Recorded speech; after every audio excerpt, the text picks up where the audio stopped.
ఉపాసన విషయమై అనేకమైనటువంటి రహస్యాలు తెలుసుకోవాలి అనేటటువంటి జిజ్ఞాస కలిగిన వారు చదివేటటువంటి కాండ సుందరకాండ. కేవలం పారాయణ చేసినంత మాత్రం చేత భగవంతుని యొక్క అనుగ్రహాన్ని తీసుకొచ్చి ఇవ్వగలిగినటువంటి కాండ సుందరకాండ. అసలు జాతకంలో మృత్యువు తరువుకొచ్చేస్తుంటే, ఏదో ప్రమాదం జరిగి అపమృత్యువు ఏర్పడవలసినటువంటి పరిస్థితిలో కూడా సుందరకాండ పారాయణ చేసిన, సుందరకాండ చదువుకున్న, సుందరకాండ విన్నా తప్పకుండా అంత గొప్ప మృత్యువు కూడా తొలగిపోతుంది అనేటటువంటిది అనేక సందర్భాల్లో నిరూపణం చేసినటువంటి కాండ సుందరకాండ. అందుకే లోకంలో విజ్ఞులైనటువంటి వారు ఒక మాట చెప్తారు, అసలు వాంగ్మయంలో అత్యంత శక్తివంతమైనటువంటివి ఏవైనా ఉంటే రెండిటినే చెప్తారు. ఒకటి సుందరకాండ, రెండు సౌందర్యలహరి. ఈ రెండిటి తర్వాతే ఏదైనా ఉంటుందేమో కానీ ఈ రెండిటికన్నా కూడా ఇంకా శక్తివంతమైనటువంటిది చదివినంత మాత్రం చేత, విన్నంత మాత్రం చేత ఎనలేని ప్రయోజనాన్ని చేకూర్చగలిగినటువంటి శక్తి కలిగినటువంటిది వేరొకటి ఉంటుంది అని అభిజ్ఞులైనటువంటి వారు ప్రతిపాదన చెయ్యలేదు. అంత శక్తివంతమైనటువంటి వాంగ్మయంతో, అటువంటి శ్లోకాలతో, మంత్రపూరితమైనటువంటి బీజాక్షరములతో కూడుకున్నటువంటి కాండ సుందరకాండ. పరమసుందరులైనటువంటి సీతారాముల్ని గుండెల్లో పెట్టుకుని తన సౌందర్యాన్ని అభివ్యక్తం చేసినటువంటి మహాసుందరుడిగా, హనుమ ఒక యోగి పుంగవుడిగా, ఆత్మదర్శనం చేసినటువంటి మహాపురుషుడిగా, ఒక వ్యక్తి జీవన ప్రస్థానంలో సంసారాన్ని తరించి చిట్ట చివర పరబ్రహ్మ దర్శనానికి ఉపాసనలో అంతర్ముఖ ప్రయాణం ఎలా చేయాలనేటటువంటి మార్గానికి సోపానాలు పరిచిన కాండ కాబట్టి సుందరకాండ అని పేరు పెట్టారు. రామకథ చెప్పినా, సుందరకాండ చెప్పినా, సీతమ్మ గురించి చెప్పినా ప్రత్యేకించి సుందరకాండ జరుగుతున్నప్పుడు హనుమ వచ్చి తీరుతారు. ఎందుకు వస్తారంటే, రామాయణంలో ఉత్తరకాండలో ఒక విషయం ఉంది. రామచంద్రమూర్తి అవతార పరిసమాప్తి చేస్తూ హనుమని అడిగారు, హనుమా నువ్వు కూడా నాతో వచ్చేస్తావా అని అడిగారు. అక్కర్లేదు, మీ నామము మీ కథ ఎంతకాలం ఉంటుందో అంతకాలము నేను ఈ భూమి మీద ఉంటానన్నారు. అంత శక్తివంతమైనటువంటి సుందరకాండ యొక్క ప్రారంభం ఎక్కడ అంటే, నిజానికి మొదటి శ్లోకం తతో రావణనీతాయా అయినా దానికన్నా నేపథ్యం కిష్కింధకాండ చివరిలో పడింది. ఎందుచేత అంటే కిష్కింధకాండ చివరికి వచ్చేటప్పటికి అందరూ శోక సముద్రంలో ఉన్నారు. ఎదురుగుండా సముద్రం, అందరి గుండెల్లో శోక సముద్రం. ఎందుచేత, ఎప్పుడో తప్పిపోయింది సీతమ్మ, జాడ తెలియదు. రాముడు ఏడుస్తున్నాడు, అన్న ఏడుస్తున్నాడు, లక్ష్మణుడు ఏడుస్తున్నాడు, భరతుడు అన్న కోసం ఏడుస్తున్నాడు, కౌసల్య సుమిత్ర కైకేయి బిడ్డల కోసం, రాముడి కోసం, కోడల కోసం, నందిగ్రామం వెళ్ళిపోయిన భరతుడి కోసం ఏడుస్తున్నారు. అసలు కోసల దేశ వాసులు ఎప్పుడు రాముడు వస్తాడని ఏడుస్తున్నారు. అవతల వానరులు సీతమ్మ జాడ తెలియలేదు. మాట ఇచ్చినటువంటి సుగ్రీవుడు సీతమ్మ జాడ కనిపెడతానన్నవాడు ఎలా కనిపెడతాడు? మాట దక్కించుకోగలడా? వానరులు ఏడుస్తున్నారు. సుగ్రీవుడు నా మాట నిలబడుతుందా? సీతమ్మ యొక్క జాడ కనిపెట్టి తేగలిగిన వాడు ఉన్నాడా? హనుమ కార్యం సాధించగలరన్న నమ్మకం ఉంది, కానీ అది జరిగే వరకు ఉద్విగ్నతతో ఉన్నాడు. అందరి హృదయాలు కూడా అత్యంత ఉద్విగ్నతతో కూడుకున్నటువంటి సందర్భంలో ఉన్నాయి. దక్షిణ దిక్కుకు వెళ్ళినటువంటి అంగదుడి నాయకత్వంలో వెళ్ళినటువంటి వానర సమూహంలో హనుమ సభ్యులు. కానీ ఆ వెళ్ళినటువంటి బృందం ఒక పెద్ద బిలంలో చిక్కుపడిపోయింది. ఆ చిక్కుపడిపోయినటువంటి కారణం చేత సుగ్రీవుడిచ్చినటువంటి కాలం దాటిపోయింది. సుగ్రీవుడిచ్చినటువంటి కాలం దాటిపోయింది కాబట్టి వెనక్కి వెడితే సుగ్రీవుడు చంపేస్తాడు. సుగ్రీవాజ్ఞ, ఖచ్చితంగా తిరిగి రాకపోతే శిరచ్ఛేదం చేస్తానన్నాడు. వెనక్కి వెడితే సుగ్రీవుడు చంపేస్తాడు. అందుకని వాళ్ళకి బ్రతకాలనుంది, కానీ బ్రతకడానికి మార్గం లేదు. ఇది సుందరకాండ ప్రారంభం. కష్టమన్న మాటకి చిట్ట చివరి స్థితి ఏది అంటే, బ్రతకాలని ఉన్నా ఇక బ్రతకడానికి మార్గం లేదు. అంత పెద్ద కష్టంలో ఉన్నారు. వెనక్కి వెడితే సుగ్రీవుడు చంపుతాడు, ముందుకు వెళ్ళడానికి మార్గం తెలియదు, సీతమ్మ ఎక్కడుందో జాడ తెలియదు. అందుకని ప్రాయోపవేశం చేశారు. మేమందరం చచ్చిపోతామని పడుకున్నారు. మేమేమి ముట్టుకోం, మా అంతటా మా శరీరాలు పడిపోతాయి, లేదా క్రూర మృగాలో పక్షులో ఏవో వచ్చి మమ్మల్ని చంపేస్తాయి, తినేస్తాయి అని పడుకున్నారు. నిజంగా వాళ్ళు చచ్చిపోదామని అనుకోవట్లేదు, బ్రతకాలనుంది, కానీ చచ్చిపోవడం వినా మార్గం లేదు. అది అక్కడున్న స్థితి. అంత శోక సముద్రంలో ఉన్నారు. అటువంటి స్థితిలో అకస్మాత్తుగా ఒక పక్షి అరిచింది. వాళ్ళు తెలిసో తెలియకో రామకథ చెప్పుకున్నారు పడుకుని. ఇదెక్కడి ప్రారంధం వచ్చింది రామనకి? ఎక్కడో కోసల దేశానికి అయోధ్య రాజధాని. అయోధ్యని పరిపాలించిన వాడు దశరథుడా? దశరథుడికి 3 భార్యలా? 60,000 సంవత్సరముల వయస్సు వచ్చే వరకు బిడ్డలు లేరా? బిడ్డలు పుట్టకపోవడానికి ఎదురొచ్చినటువంటి పాపాన్ని పోగొట్టుకోవడానికి అశ్వమేధయాగం చేసి మంచి కుమారుల్ని పొందడానికి పుత్రకామేష్టి చేశాడా? చేసిన యజ్ఞ ఫలితంగా రామలక్ష్మణ భరత శత్రుఘ్నులు అనేటటువంటి 4 ఉత్తమురైన కుమారుల్ని పొందాడా? పెద్దవాడు సుగుణాభిరాముడా? సీతమ్మ తల్లితో కలిసి తండ్రి మాట నిజం చేయడానికి అరణ్యవాసానికి వెళ్ళాడా? సీతమ్మ తల్లిని రాక్షసుడు అపహరించాడా? ఆ రామచంద్రమూర్తికి మన ప్రభువైన సుగ్రీవుడితో స్నేహం కుదిరిందా? వాలిని సంహరించి సుగ్రీవుడికి పట్టాభిషేకం చేశాడా? నీకెందుకు సీతమ్మ జాడ కనిపెడతానని మన ప్రభువైన సుగ్రీవుడు మాటిచ్చాడా? ఇచ్చిన మాట నిలబెట్టుకోవడానికి అన్ని దిక్కులకి వానరుల్ని పంపి మన ప్రారంధం కొద్దీ దక్షిణ దిక్కుకి మనని పంపాడా? మనం ఈ బిలంలో చిక్కుబడిపోయామా? సమయం దాటిపోయిందా? బ్రతకడానికి మార్గం లేక ప్రయోపవేశం చేసి చచ్చిపోవడానికి సిద్ధపడుతున్నామా? మన కుటుంబాలు ఏమైపోతాయో, మన జాడ తెలియక ఎలా ఏడుస్తారో అని తెలిసో తెలియకో రామకథ చెప్పుకుంటున్నారు. అకస్మాత్తుగా ఓ పెద్ద పక్షి అరిచింది. ఎవడురా నా తమ్ముడైన జటాయువు పేరెత్తినవాడు అంది. వాళ్ళు కథాపరంగా జటాయువు పేరు చెప్పారు. వాళ్ళు చచ్చిపోదామని ఉంది, పక్షి వచ్చింది చంపేస్తుందేమో అన్నారు. అప్పుడు వెళ్ళి అడిగారు, ఎవరు నువ్వు అన్నారు. నేను జటాయువు యొక్క సోదరుడు సంపాతిని. నా రెక్కలు కాలిపోయాయి, నాకు రెక్కలు లేవు, నన్ను తీసుకెళ్ళండి సముద్రం దగ్గరికి, నా తమ్ముడు మరణించాడన్న వార్త తెలిసింది కాబట్టి నేను జలతర్పణ చేస్తానంది. జలతర్పణ చేసి మీరు ఎందుకు బాధపడుతున్నారని అడిగింది. సీతమ్మ జాడ తెలియదు అన్నారు. నేను సంపాతిని, నాకు విశేషమైనటువంటి దృష్టిశక్తి, నేను ఇక్కడ కూర్చుని చూస్తున్నాను, అదిగో లంకాపట్టణంలో సీతమ్మ ఉంది, నా మాట నమ్మండి, మీరు బయలుదేరండి, లంకలో అన్వేషించండి, మీకు సీతమ్మ కనపడుతుంది అంది. ఆ మాట సంపాతి చెప్పగానే కాలిపోయిన రెక్కలు మళ్ళీ వచ్చాయి కిష్కింధకాండ చివర్లో. అంటే రామకార్యం మీద వెడుతున్నటువంటి వాళ్ళకి మాట సాయం చేసినంత మాత్రం చేత కాలిపోయిన రెక్కలు మళ్ళీ పుట్టాయి. తెగిపోయిన రెక్క పెరగచ్చు, ఊడిపోయిన రెక్క మళ్ళీ అంటించచ్చు, ఏదో శస్త్రచికిత్స చేసి. అవి కాలిపోయాయి కాబట్టి ఇక మొలవు పక్షికి. కానీ అది చేసిన పని ఏమిటంటే రామకార్యం మీద వెడుతున్న వాళ్ళకి గుక్కెడు మంచినీళ్లు కాదు ఇచ్చింది, ఒక్క మాట సాయం చేసింది.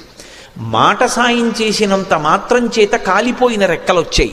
అంటే రామ కార్యం మీద వెడుతున్న వాళ్ళకి చేసేటటువంటి ఉపకారమునకు ఉండేటటువంటి బలం, రామ కథ తెలిసో తెలియకో చెప్పుకున్నంత మాత్రం చేత కలిగేటటువంటి ఫలం ఆవిష్కరించారు కిష్కింధకాండ చివరిలో.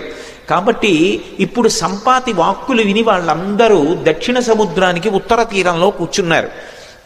100 యోజనముల లవణ సముద్రాన్ని దాటి వెళ్ళాలి.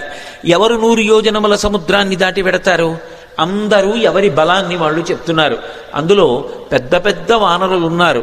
వాళ్ళందరూ ఏదో 30 అన్నారు, 40 అన్నారు, 50 అన్నారు, 60 అన్నారు, 70 అన్నారు. అంగదుడు అన్నాడు, నేను 100 యోజనములు దాటి లంకాపట్టణానికి వెడతాను, కానీ తిరిగి రాగలనో రాలేనో చెప్పలేనన్నాడు.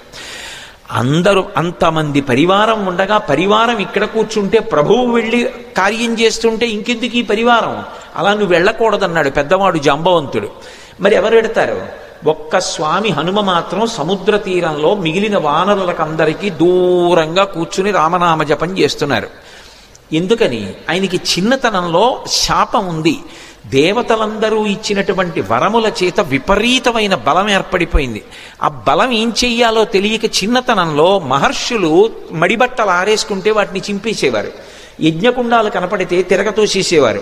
ఇప్పుడు ఈ పిల్లవాడికి ఇంత బలం అనవసరం, వీడు పెద్దవాడు అయిన తర్వాత వీడికి అవసరం వచ్చినప్పుడు గుర్తొస్తే చాలని వాళ్ళు శేపురీరం రఘుశ్రేష్ఠ నాతి క్రుద్ధాతి మన్యవ అంటారు ఉత్తరాఖండలో. వాళ్ళు ఏం కోపంతో కాదు, ఇప్పుడు ఎందుకు ఈ పిల్లాడికి ఇంత బలం, అవసరం వచ్చినప్పుడు గుర్తొస్తుంది. ఈ పిల్లవాడి బలాన్ని వీడికి మళ్ళీ జ్ఞాపకం చేస్తే వీడికి జ్ఞాపకం వచ్చి శాపం పోతుంది అని శాపం ఇచ్చారు. తన బలం తనకి తెలియదు. అందుకే వాలి తరువుకొస్తున్నప్పుడు కూడా కిష్కింధకాండలో సుగ్రీవుడు పారిపోతుంటే హనుమ కూడా వెళ్ళిపోయారు తప్ప వాలికి ఎదురు తిరగలేదు. తన బలం తనకి తెలియదు. ఇప్పుడు జాంబవంతుడు హనుమ దగ్గరికి వెళ్ళారు. వెళ్ళి నాయనా హనుమ, వానరజాతి యొక్క పరువు ప్రతిష్టలన్నీ నీ చేతుల మీద ఉన్నాయి, ఇంతటి బలసంపన్నుడవి, ఈ లోకంలో ముగ్గురున్నారు గమనవేగం ఉన్నవారు, అంత వేగంగా వెళ్ళగలిగినటువంటి ప్రాణి నాల్గవది లేదు. మొట్టమొదటి వాడు వాయుదేవుడు నీ తండ్రి, రెండవ వాడు గరుత్మంతుడు, మూడవ వాడు నువ్వు. ఇంతటి వేగం కలిగిన వాడివి, ఇంత బలం కలిగిన వాడివి, ఇంత బుద్ధిబలం ఉన్నటువంటి వాడివి, నువ్వు వానరజాతి పరువు ప్రతిష్టలో రామకార్యం ఆలోచించకుండా చేతకాని వాడిలా ఇలా కూర్చుంటావా? నీ తల్లి పుంజకస్థల, ఆమె అప్సరస, ఒకానొక శాపకారణం చేత ఈ భూమి మీద జన్మించింది. ఈ భూమి మీద జన్మించి నీ తండ్రి అయినటువంటి కేసరికి భార్య అయింది. ఆమెకి వాయుదేవుని యందు ఔరసపుత్రుడిగా జన్మించిన వాడివి. పుట్టగానే అపారమైనటువంటి వేగంతో సూర్యమండలం వైపు ప్రయాణం చేసి ఉదయిస్తున్న సూర్యబింబం తినే ఫలం అనుకుని వెళ్ళావు.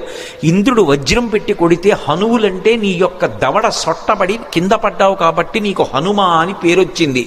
ఆ పేరు ఉంచుకోవాలి అని ఇంద్రుడు పరమ సంతోషంతో తన మెడలో ఉన్న పద్మాల మాల పైకెత్తి ఊపి, ఈ పిల్లవాడికి ఇంకొక పేరు ఉండకూడదు, నా వజ్రం చేత పుట్టిన పిల్లవాడిని కొడితే ఎడమ దవడ సొట్టబడింది కాబట్టి ఈ పిల్లవాడికి హనుమ అని పేరుంటుందన్నాడు.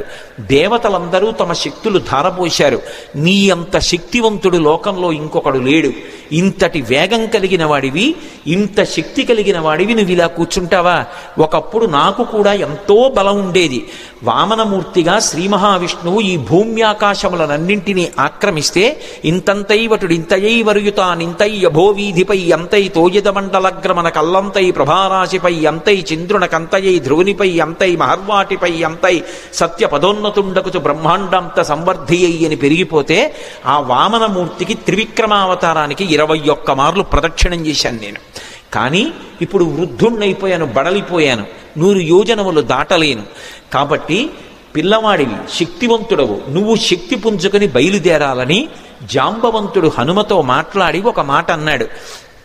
హనుమాన్ హరిరాజస్య సుగ్రీవస్య సమోహ్యపి రామలక్ష్మణయోశ్చాపి తేజసాచ బలీనచ.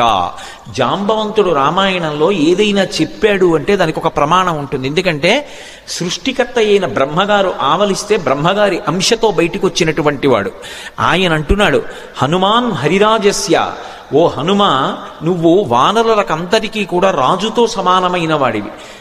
పేరుకి సుగ్రీవుడు రాజు, కానీ సుగ్రీవుడి కన్నా నువ్వు ఏ విషయంలో తక్కువ కాదు. సుగ్రీవుడే కాదు, రామలక్ష్మణయోశ్చాపి తేజసాచ బలీనచ, రామలక్ష్మణులతో కూడా నువ్వు తేజస్సులో బలంలో సమానమైనటువంటి వాడివి. అటువంటి వాడివి ఇలా కూర్చుంటావా?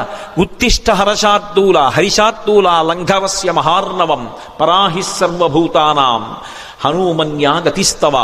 ఓ హనుమ, నీవు నీ బలాన్ని జ్ఞాపకాన్ని తెచ్చుకొని పైకి లేచి ఈ సముద్రాన్ని దాటు. నువ్వు దాటుతున్నప్పుడు ఈ బ్రహ్మాండంలో ఉన్నటువంటి సమస్త భూతములు ఆశ్చర్యపోతాయి నీ గమనశక్తిని చూసి. ఆశ్చర్యపోయి భూతకోటి అంతా లేచి నిలబడి నమస్కరిస్తుంది. అంత వేగంతో వెళ్ళగలిగిన వాడివి. అటువంటి వాడివి ఇలా కూర్చోకూడదు. వానర జాతి పరువంతా నీ చేతిలో ఉంది. నువ్వు ఇవాళ వెళ్ళి సీతమ్మ దర్శనం చేసి వచ్చి ఆమె జాడ తీసుకొస్తే మనం వెళ్ళి మళ్ళీ సుగ్రీవుడికి చెప్తే, సుగ్రీవుడు రాముడికి చెప్తే, రాముడి వలన ఉపకారం పొందినటువంటి సుగ్రీవుడు ప్రత్యుపకారం చేశాడనేటటువంటి మాట నిజమవుతుంది. లేకపోతే మన ప్రభువు పరువు పోతుంది. ప్రభువు చేత పరిపాలింపబడిన వానర జాతి పరువు పోతుంది. ఇంతమంది పరువు నీ చేతిలో ఉంది. ఇంతమంది శోకాన్ని పోగొట్టగలిగిన వాడివి నువ్వే. నాయనా లే అని ఒక్కసారి ప్రచోదనం చేస్తే శాప విమోచనం అయిపోయింది. తెలియక ఒక మాట అంటుంటారు, హనుమకి తన బలం గుర్తు చెయ్యాలని. మనం ఇప్పుడు జ్ఞాపకం చెయ్యక్కర్లేదు. ఎప్పుడో కిష్కింధకాండ చివరిలో సుగ్రీవుడు చేసినటువంటి స్తోత్రం చేత హనుమ యొక్క ఆ శాపమంతా విమోచనం అయిపోయింది. వెంటనే ఆయన తన బలాన్ని తాను జ్ఞాపకానికి తెచ్చుకొని మహేంద్రగిరి మీదకి ఎక్కుతూ అక్కడ నిలబడి ఒక మాట చెప్పారు. నా బలం నాకు జ్ఞాపకానికి వచ్చింది. నాతో సమానంగా వెళ్ళగలిగినటువంటి వాళ్ళు ఇద్దరే. ఒకటి నా తండ్రి వాయుదేవుడు, రెండు గరుత్మంతుడు. నేను ఎంత వేగంగా వెడతానంటే సూర్యుడు ఉదయాద్రి మీద ఉదయించి ప్రయాణం ప్రారంభం చేసినప్పుడు సూర్యుడితో పాటుగా ప్రయాణం ప్రారంభం చేసి సూర్యుడు మధ్యాహ్నానికి ఆకాశం మధ్యలోకి వచ్చేటప్పటికి నేను పశ్చిమాద్రికి వెళ్ళి పశ్చిమాద్రిని ముట్టుకుని మళ్ళీ తిరిగి వచ్చి మధ్యాహ్నం సూర్యబింబాన్ని కలవగలను. అంత వేగంతో వెళ్ళగలను. సముద్రం మీద నేను వెడుతున్నప్పుడు నా వేగాన్ని తట్టుకోలేక నా తొడల యొక్క వేగానికి సముద్రాన్నంతటినీ చాప చుట్టినట్టు చుట్టి నీటిని పైకెత్తి తీసుకుపోగలను. ఆకాశంలో ఉండేటటువంటి మేఘములనన్నిటినీ కూడా నా భుజముల చేత కట్టి ఈడ్చేయగలను. ఈవలి ఒడ్డున నిలబడి ఆవలి ఒడ్డుని నా చేతితో స్పృశించగలను. పర్వతములను పైకెత్తి ఆడి వాటిని చూర్ణములను చెయ్యగలను. ఈ భూమినంతటినీ చుట్టతాను. సముద్రాలన్నింటినీ కూడా కలచివేసి అవి తమ చెలియల కట్టలు దాటి ప్రవహించేలా చెయ్యగలను. అంతటి శక్తివంతుడనన్న విషయం నాకు అర్థమైంది. ఇప్పుడు నేను లంకాపట్టణానికి బయలుదేరుతున్నాను, మీరు నిశ్చింతగా ఉండండి మహేంద్రగిరి మీద నిలబడి సవేగవాన్ వేగ సమాహితాత్మ హరిప్రవీర పరవీరహంత మనస్సమాధాయ మహానుభావో జగామలంకాం మనసా మనస్వీ అని పూర్తి చేశారు మహర్షి కిష్కింధకాండ. ఆ హనుమ ఇంకా లంకాపట్టణానికి తన శరీరంతో వెళ్ళాలి. కానీ ఆయన అత్యంత ఉత్సాహంతో తన మనసుతో ఏనాడో చేరిపోయారు లంకాపట్టణానికి. శోకం అన్నది ఎక్కడుంటుందంటే మనసులో ఉంటుంది. ఆ శోకం పోవడానికి మార్గం ప్రయత్నం ఎక్కడుంటాయంటే మనసులోనే ఉంటాయి.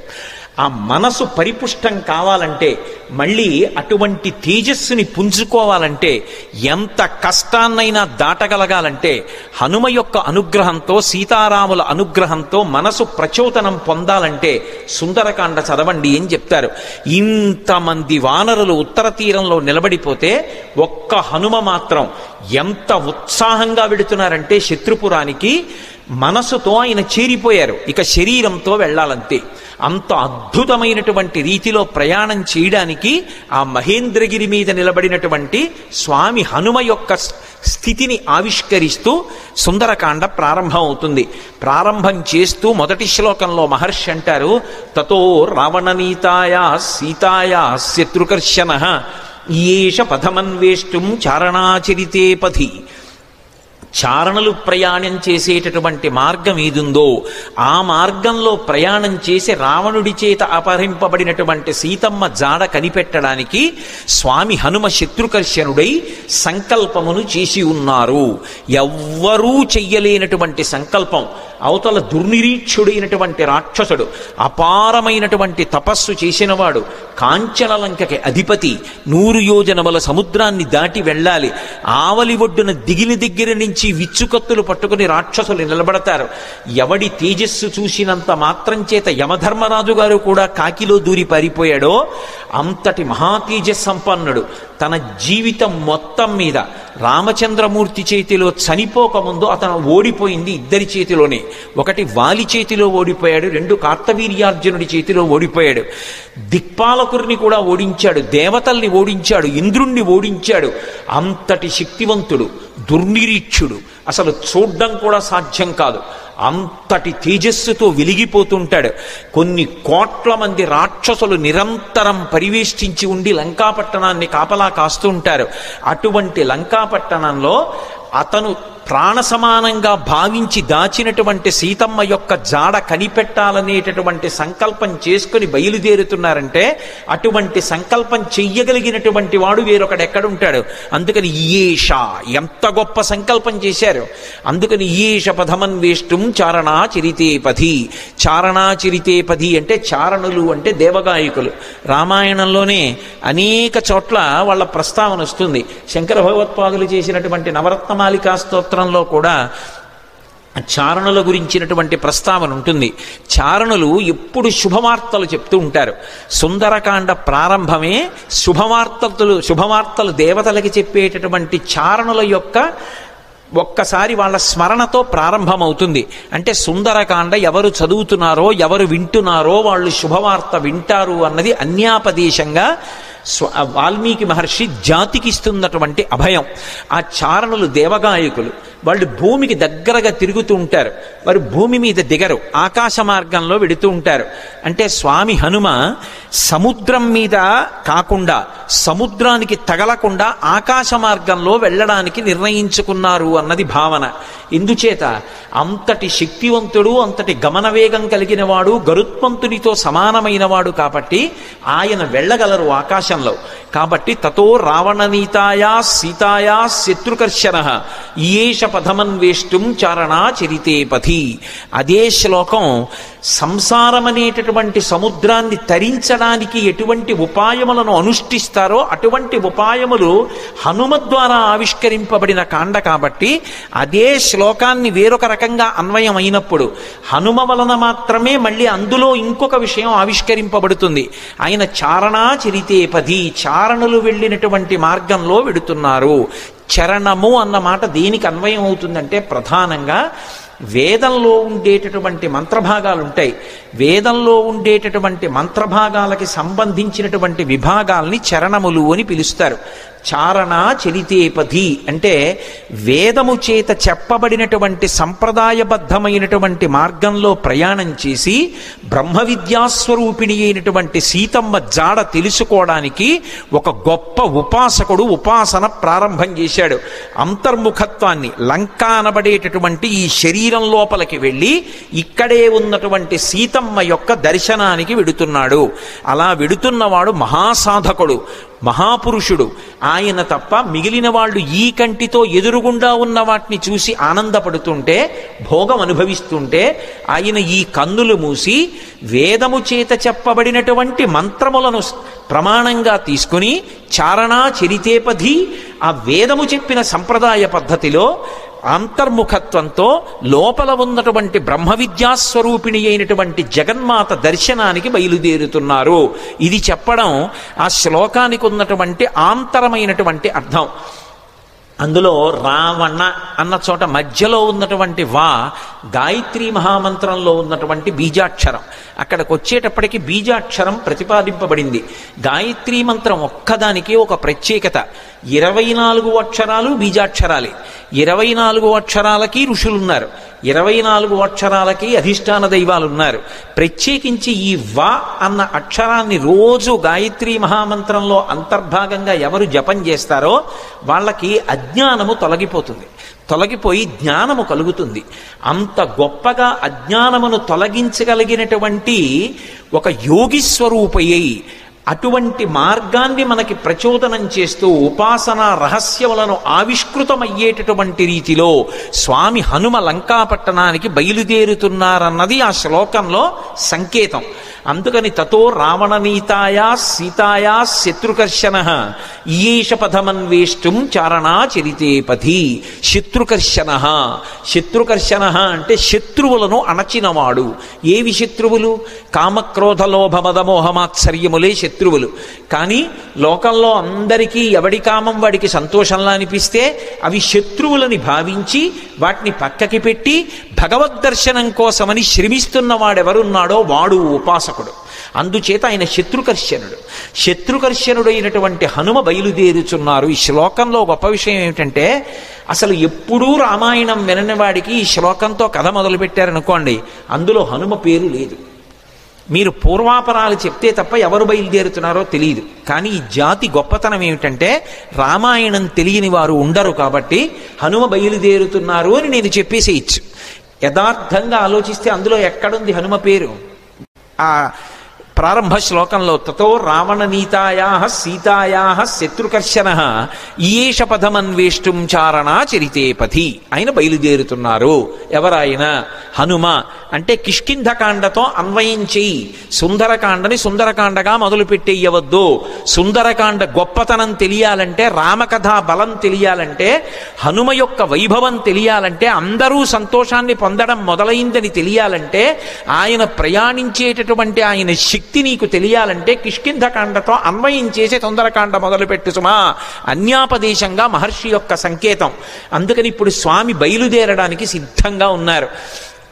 ఆ నిలబడినటువంటి స్వామి యొక్క మూర్తిని వర్ణిస్తూ అంటారు, ఆయన దుష్కరం నిష్ప్రతిద్వంద్వం చికీర్షం కర్మవానర సముదగ్ర శిరోగ్రీవో గవాంపతిరివాబభౌ అంటారు. ఆయన తల బాగా రిక్కించి రెండు చేతులు నడుం మీద పెట్టి బలాన్ని పుంజుకుని దూరంగా 100 యోజనముల సముద్రాన్ని చూస్తూ ఆ దక్షిణ దిక్కు వంక చూస్తూ నిలబడితేట ఆయన ఎలా ఉన్నారంటే ఎదురుగుండా ఒక పెద్ద ఆబోతు నిలబడిందా అన్నట్టుగా ఉన్నారట. ఆబోతు నిలబడిందా అన్నట్టుగా ఉన్నారన్న దాంట్లో ఒక సంకేతం. ఆబోతు అంటే నందీశ్వరుడు. నందీశ్వరుడు అంటే లోపల ఆనందం పొందుతూ ఉంటాడు. నంది శివాలయంలో ఎప్పుడు శివలింగాన్ని చూస్తూ ఉంటాడు. ఆయన దగ్గరికి వెళ్ళి మీరు మేళం చెయ్యండి, రోహిణీ కార్తెలో ఎండ రానివ్వండి, రోళ్లు పగిలిపోతుండనివ్వండి, హోరుమని వర్షం పడుతుండనివ్వండి, భక్తి ఎక్కువైపోయాయని తోక కింద దీపం పెట్టండి, అరటిపండు ముక్క తీసుకెళ్ళి ఆయన మూతికి రాసేసి గాజు ఈగలు ముక్కులో దూరనివ్వండి, ఆయన తల కూడా ఇలా కనపడు. పృష్ఠభాగాన్ని ప్రపంచానికి ఇస్తాడు, దృష్టిని శివలింగం మీద పెడతాడు. దుష్కరం నిష్ప్రతిద్వంద్వం చికీర్షం కర్మవానర సముదగ్ర శిరోగ్రీవో గవాంపతిరివాబభౌ. అసలు ఆ శ్లోకాన్ని చదవడం కష్టం. అంటే అది సామాన్యమైన విషయం కాదు సుమా, అందరూ చేయగలిగిన విషయం కాదు. కాంచనలంకలో రావణుని చేత బంధీకృత అయినటువంటి సీతమ్మ తల్లి దర్శనం చేస్తానని ధైర్యంగా సంకల్పం చేసి నిలబడగలగడమే అంత తేలికైన విషయం కాదు. అటువంటి సంకల్పం చేసినటువంటి వాడు కేవలం తాను ఆచరించవలసినటువంటి ప్రణాళిక మీద దృష్టి పెట్టి తాను 100 యోజనముల సముద్రాన్ని దాటి వెళ్ళవలసినటువంటి విషయం మీద ఆలోచిస్తున్నారు తప్ప పిరికితనం కాని, వెళ్ళగలనా అని కాని, వెళ్ళలేనా అని కాని, అసలు రెండవ ఆలోచనకి తావులేని రీతిలో శివాలయంలో నంది ఎలా ఉంటాడో అలా ఆబోతులా కొండ మీద నిలబడి ఉన్నారు. అలా ఆయన్ని చూస్తే నీటి మడుగు మధ్యలో నిలబడిన ఏనుగా అన్నట్టుగా ఉన్నారట. దుష్కరం నిష్ప్రతిద్వంద్వం చికీర్షం కర్మవానర సముదగ్ర శిరోగ్రీవో గవాంపతిరివాబభౌ అథ వైడూర్యవర్ణేషు షద్వలేషు మహాబల ధీర సలిలకల్పేషు విచచార యథాసుఖం అంటారు మహర్షి. అథ వైఢూర్యవర్ణేషు షద్వలేషు మహాబల. ఆకుపచ్చని రంగులో ఉన్నటువంటి మెత్తటి పచ్చిక బయళ్ళున్నాయి అక్కడ. ఆ పచ్చిక బయళ్ల మీద స్వేచ్ఛగా ధీర పరమధైర్యంతో కూడుకున్నటువంటి వారై యథేచ్ఛగా దాని మీద కాసేపు అటు ఇటు నడిచారట. ఆయన నడుస్తున్నప్పుడు ఆయన గుండెలకి ఉరిపిడి పడి అనేకమైనటువంటి చెట్లు కూలిపోయాయి. ఆయన యొక్క పదఘట్టనల చేత వచ్చినటువంటి శబ్దాలకి భయపడి క్రూర మృగాలన్నీ కూడా భయంతో పెద్ద రవం చేస్తున్నాయి. ఆయన మాత్రం ధీరుడై పచ్చిగడ్డిలో అటు ఇటు తిరిగారు. అంటే లౌకికమైనటువంటి భోగములను త్రోసిరాజని శరీరం ఎంత క్లేశం పొందినా ఒకప్పుడు పాతాళలింగం దగ్గర కూర్చుని ధ్యానం చేస్తున్నటువంటి భగవాన్ రమణుల తొడల కింద తేళ్లు జెర్రిలు చేరి కరి చేస్తే నెత్తురు కారిపోయి మాంసం బయటికొచ్చి అట్టలు కట్టినా స్పృహ లేక అన్ని భోగములను విసర్జించి కటిక చీకట్లో ముళ్ళకంపల్లో భగవద్దర్శనాన్ని అపేక్షిస్తూ ధ్యానమనందు నిలబడిపోయినటువంటి భగవాన్ రమణుల యొక్క స్థితి ఎలా ఉంటుందో అలా సమస్త భోగములను త్రోసిరాజని శరీరం ఎంత క్లేశపడినా భగవద్దర్శనాభిలాషి అయి ఆ లంకాపట్టణాన్ని చేరడానికి సీతామాత దర్శనానికి ఉద్యుక్తులవుతున్నటువంటి హనుమ యొక్క ఆ తిరుగులేనటువంటి విశ్వాసమునకు ఆయన యొక్క నిర్ణయానికి ప్రతీకగా నిలబడినటువంటి ఆ బాహ్య స్థితిని ఆవిష్కరిస్తుంది శ్లోకం.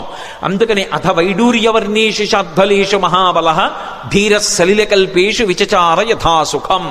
ఆయన బయలుదేరడానికి సిద్ధపడి ఒక్కసారి దక్షిణ దిక్కు వంక చూశారు. హనుమ సంప్రదాయాన్ని నేర్పుతున్నారు, లేదా రామాయణము వేదోపబృంహణము మనం ఎలా బ్రతుకాలో నేర్పుతుంది. సూర్యాయ సూర్యభగవానుడికి నమస్కారం. వెడుతున్న కార్యం లంకాపట్టణానికి వెళ్ళి సీతమ్మను అన్వేషించాలి. శరీరంలో అవయవాలకు బలం ఉండాలి, అవతల శత్రువుల్ని మర్దించాలి, రావణుడితో మాట్లాడాలి, సీతమ్మ దర్శనం చెయ్యాలి. దీనికి ఇంద్రియములన్నిటికీ కూడా పటుత్వం ఉండాలి. సమస్త ఇంద్రియములకు పటుత్వమునివ్వగలిగినటువంటి మహేంద్రుడికి నమస్కారం. సూర్యాయ మహేంద్రాయ పవనాయ, ఈ శరీరాన్నిచ్చినటువంటి నా తండ్రి వాయుదేవుడికి నమస్కారం. స్వయంభువే, స్వయంభువే అంటే బ్రహ్మగారిని ఒక అర్థం, లేదా రామచంద్రమూర్తికే నమస్కారం చేశారని ఒక అర్థం. స్వయంభువే భూతేభ్యశ్చాంజలిం కృత్వా సమస్త భూతకోటికి నమస్కరిస్తున్నాను. నేను వెడుతున్న ఈ కార్యం ఇంత గొప్ప కార్యం, దీనికి సమస్త భూతములు నాకు ఉపకరించుగాక. ఎంత వినయంతో బయలుదేరుతున్నారో చూడండి. ఎంత పెద్ద కార్యాన్నైనా ఎవడు సాధిస్తాడంటే ఎవడు వినయంతో నిలబడగలడో వాడు సాధిస్తాడు తప్ప ఇంత పెద్ద కార్యం మీద వెడుతున్న వాడిని నేననుకున్నవాడు ఎవడున్నాడో వాడు సాధించలేడు. ఇన్ని కోట్ల మంది వానరులు చెయ్యలేని పని చెయ్యడానికి ఆయన ఒక్కడెడుతున్నాడు. కానీ మీరు చెయ్యలేని దానికి నేను ఎడుతున్నానంట లేదు. ఇంత పెద్ద కార్యానికి నేను వెడుతున్నాను కాబట్టి మీరందరూ నాకు ఉపకారం చెయ్యాలి, మీరు లేని నేను చెయ్యలేను. భూతేభ్యశ్చంజలిం కృత్వా చకార గమనేమతిం. కానీ వెడుతున్నది దక్షిణ దిక్కుకు వెడుతున్నారు. ఏదైనా శుభకార్యం ప్రారంభం చేస్తూ దక్షిణ దిక్కుకి తిరిగి నమస్కారం చెయ్యకూడదు. ఒక్క సంధ్యావందనంలో మాత్రం దిగ్దేవతా నమస్కారం అని చేస్తాం. చేసినప్పుడు 4 దిక్కులకి పైకి కిందకి కూడా నమస్కారం చేస్తాం. ఉత్తప్పుడు ఎప్పుడూ కూడా దక్షిణ దిక్కుకి తిరిగి నమస్కారం చేయకూడదు. అలా చేస్తే అది పితృలోకాధిపతి అయినటువంటి యమధర్మరాజు గారికి అందుతుంది. అందుకని దక్షిణ దిక్కుకి నమస్కారం చెయ్యరు. కాబట్టి దక్షిణానికి చెయ్యకూడదు. కాబట్టి సంప్రదాయంలో తేజస్సు పెరగాలి అంటే తూర్పు దిక్కుకి తిరిగి నమస్కారం చెయ్యాలి. అంజలిం ప్రాముఖ కుర్వన్ పవనాయాత్మయోనయే తతో హి వహృదే గంతుం దక్షిణో దక్షిణాం దిశం. దక్షిణ దిక్కుకు వెళ్ళడానికి తన శరీర బలాన్నంతటినీ కూడా పుంజుకుని శరీరాన్ని పెద్దదిగా పెంచే ముందు ఒక్కసారి తూర్పుకి తిరిగారు. దక్షిణానికి ప్రయాణం. కానీ తూర్పుకి తిరిగి అంజలి ఘటించారు సూర్యనారాయణమూర్తికి. అంజలి ఘటించి తన తండ్రి అయినటువంటి వాయుదేవుడికి ఇంకొక్క మారు నమస్కారం చేశారు. శరీరాన్నిచ్చినటువంటి తండ్రి అంటే శంకరాయచ మయస్కరాయచ అంటుంది. పరమశివుడు ఇంట్లో తిరిగితే కరచనాదులతో అదే తండ్రి. అటువంటి తండ్రి రూపంలోనే పరమేశ్వరుడు తిరుగుతూ ఉంటాడు అని. అటువంటి తండ్రికి వేరొక్క పర్యాయం నమస్కారం చేశారు. అంజలిం ప్రముఖ కుర్వన్ పవనాయత్మయోనయే తతో హి వవృతే గంతుం దక్షిణో దక్షిణాం దిశం. ఇప్పుడు ఇక బయలుదేరాలి. పెద్ద శరీరాన్ని పర్వతంలా పెంచారు. పెంచి ఇక బయలుదేరడానికి సిద్ధపడుతూ సచచాలాచలశ్చాపి ముహూర్తం కపిపీడితః తరూణాం పుష్పితాగ్రాణాం సర్వం పుష్పమశాతయత్ గిరిణా పీడ్యమానేన పీడ్యమానాని సర్వశః గుహావిష్టాని భూతాని వినేదుర్వికృతైశ్వరైః తాస్తథా సవిషైర్దష్టా కుపితైస్తైర్మహాశిలాః జజ్వల పావకో దీప్తా బిబిదుశ్చ సహస్రధా యాని ఔషధజాలాని తస్మిన్ జాతాని పర్వతే విషఘ్నాన్యపి నాగానాం నశేకుష్యమితుం విషం అన్నారు మహర్షి. ఎంత అద్భుతంగా వర్ణించారు. పర్వతాకారుడై నిలబడి ఆ మహేంద్ర పర్వతాన్ని తన 2 పాదముల చేత గట్టిగా పీడించారు. ఆ తొక్కి పట్టేటప్పటికి గుహలన్నీ కూడా మూసుకుపోయాయి. ఆ మూసుకుపోయే ముందు ఆ పర్వతం కదిలింది. కదిలి చెట్లకున్నటువంటి పువ్వులన్నీ రాలిపోయాయి. ఆ రాలిపోయినటువంటి పువ్వులన్నీ ఆయన ఒంటి మీద మహేంద్రగిరి మీద పడ్డాయి. ఇది మహేంద్రగిరి పుష్పాల కొండ అనిపించింది. ఆయన ఒళ్ళంతా పువ్వులు. ఇంకొంచెం నొక్కారు. గుహావిష్టాని భూతాని వినేదుర్వికృతైశ్వరైః. అందులో పెద్ద పులులు, సింహాలు, రకరకాలైన క్రూర జంతువులు ఉన్నాయి. ఆ గుహల్లో పడుకున్నాయి. ఎప్పుడైతే గుహ నొక్కుకుపోతోందో అవి బయటికి పారిపోదామని లేచి బయటికి వస్తున్నాయి. నడుం దాకా బయటికి వచ్చేటప్పటికి గుహ నొక్కుకుపోయింది. సగం శరీరం లోపలుండిపోయింది, సగం శరీరం బయట ఉండిపోయింది. అప్పటి వరకు ప్రశాంతంగా ఉన్నటువంటి మహేంద్రగిరి ఒక్కసారి క్రూర మృగాల యొక్క పెద్ద పెద్ద అరుపులతో కొండంతా నిండిపోయింది. ఉత్తరక్షణం ఆశ్చర్యపోయారు. ఏమైంది ఈ కొండకి? ఈ కొండ బద్దలైపోతోందా? ఎవరైనా రాక్షసులు వచ్చి దీన్ని భేదిస్తున్నారా అని. అంత పెద్ద అరుపులతో నిండిపోయింది. ఇంకా గట్టిగా నొక్కారు. నొక్కేటప్పటికీ శాస్తదాస విషైర్దష్టాః కుపితైస్తైర్మహాశిలాః. అందులో పెద్ద పెద్ద నాగుపాములు కలుగుల్లో పడుకునున్నాయి. విషాలతో కూడుకున్నటువంటి సర్పములు, అనేకమైన సర్పములు ఉన్నాయి. ఇందాక గుహలు నొక్కుకున్నాయి. ఇప్పుడు చిన్న చిన్న కన్నాలు, కలుగులు కూడా నొక్కుకుపోతున్నాయి పర్వతం తొక్కేస్తుంటే. ఆ కలుగుల్లో ఉన్నటువంటి పావులన్నీ బయటికి బుస్ అని పైకొచ్చాయి. సగం పైకొచ్చేటప్పటికే ఆ కలుగు నొక్కుకుపోయింది. నడుం దగ్గర నుంచి లోపలకు ఉండిపోయింది, మిగిలింది పైకుండిపోయింది. వాటికి విశేషమైన ఆగ్రహం వచ్చి పడగలు విప్పాయి. ఆ పడగలు విప్పేటప్పటికి నల్లటి స్వస్తికాకారాలు కనపడుతున్నాయి. ఒక్కసారి మహేంద్రగిరి అంతా పావులన్నీ పడగలు విప్పితే స్వస్తికాకారంతో పావుల పడగలు కనపడుతుంటే విచిత్రమైనటువంటి శోభని పొందింది. ఆ పడిపోతున్నప్పుడు బంగారు శిలలు, వెండి శిలలు కిందకి పడిపోతుంటే అవి ఉరుసుకున్నప్పుడు కొండంతా ఎక్కడ చూసినా బంగారు గీతలు, వెండి గీతలు, పచ్చగా తెల్లగా గీతలు పడిపోయింది. ఈ బయటికి వచ్చేసినటువంటి పావులు ఇవన్నీ ఎంతసేపట్లో, నేను వర్ణించినంతసేపు పట్టదు, ఒక్క క్షణకాలంలో. బయటికి వచ్చినటువంటి పాములు తమ పడగలు విప్పి ఆ బాధ తట్టుకోలేక పక్కన ఉన్నటువంటి శిలల్ని కాటువేశాయి. వాటి విషం వచ్చి శిలలకి తగిలేటప్పటికీ ఆ శిలల్లోంచి అగ్నిహోత్రం పుట్టి ఒక్క క్షణంలో మహేంద్రగిరి అంతా కూడా అగ్నిహోత్రంలో తగలబడిపోతోంది. అక్కడ అనేకమైనటువంటి ఓషధులు ఉన్నాయి. యాని ఔషధజాలాని తస్మిన్ జాతాని పర్వతే విషఘ్నాన్యపి నాగానాం నచేకుష్యమితుం విషం. ఆ ఓషధులు పాముల యొక్క విషాన్ని పోగొట్టగలవు, కానీ అంత గొప్ప కాట్లు వేస్తే పుట్టినటువంటి విషంలోని అగ్నిహోత్రాన్ని అక్కడ ఉన్నటువంటి పాములేవీ కూడా, అక్కడ ఉన్నటువంటి ఓషధులేవీ కూడా ఆర్పలేకపోయాయి. పొగ్గున మంటలు మండిపోతున్నాయి. ఒక పక్క గుహల్లో సగం శరీరాలు ఉండిపోయాయి. ఈ పావులు, క్రూర జంతువులు ఈ వేడి ఎక్కడ లేని అరుపులు అరుస్తున్నాయి. అలా అరుస్తున్నటువంటి సమయంలో అక్కడ విద్యాధరులు, గంధర్వులు మొదలైనటువంటి వాళ్ళు బంగారు పాత్రలు తెచ్చుకుని అందులో మద్యం పోసుకుని మంచి మంచి మాంసాలు తెచ్చుకుని తింటూ ఎద్దుల యొక్క తోళ్లు భూమి మీద పరుచుకుని తమ కాంతలతో కలిసి కూర్చుని మాంసం తింటూ మద్యం సేవిస్తున్నారు. అకస్మాత్తుగా కొండ కదిలిపోయింది. దర్శయంతో మహావిద్యాం విద్యాధర మహర్షయ సహితాస్తస్తురాకాశే వీక్షాంచకృష్య పర్వతం. దర్శయంతో మహావిద్యాం అంటారు మహర్షి. విద్యాధరులు, గంధర్వులు తమ యొక్క మహావిద్యని ప్రదర్శించారు. ఏమిటా మహావిద్య అంటే, కొండంతా కదిలిపోయి పావులన్నీ పైకి లేచి క్రూర మృగాలు అరిచి చెట్లన్నీ అకస్మాత్తుగా పువ్వులు కురిసేసి పెద్ద పెద్ద అరుపులరిచి అగ్నిహోత్రం పుట్టేసింది. బంగారు పాత్రలు వదిలేశారు, మద్యం వదిలేశారు, ఆహారం వదిలేశారు, ఎద్దుల తోళ్లు వదిలేశారు. భార్యల్ని మాత్రం చంకలో పట్టుకుని అకస్మాత్తుగా ఆకాశంలోకి ఎగిరిపోయి ఆధారం లేకుండా వాళ్ళు ఆకాశంలో నిలబడ్డారు. నిలబడి కాలిపోతున్నటువంటి మహేంద్రగిరిని చూశారు. చూసి ఆశ్చర్యపోయి వీక్షాంచకృష్య పర్వతం, ఏమి ఈ కొండ బద్దలైపోతోందా, ఏమి ఎవరూ కనపట్టలేదు, ఏమైంది ఈ కొండకు, అసలు ఏం జరిగి అకస్మాత్తుగా మహేంద్రగిరి ఇలా అయిపోతోందని తెల్లబోయారు. వాళ్ళలా తెల్లబోతుండగా మహర్షులు, దేవగాయకులైనటువంటి చారణులు మొదలైనటువంటి దేవతల సంఘాలుగా నిలబడి చెప్పుకుంటున్నారు. ఏష పర్వత సంకాచో హనుమాన్ మారుతాత్మజ తితీర్షతి మహావేగ సముద్రం మకరాలయం.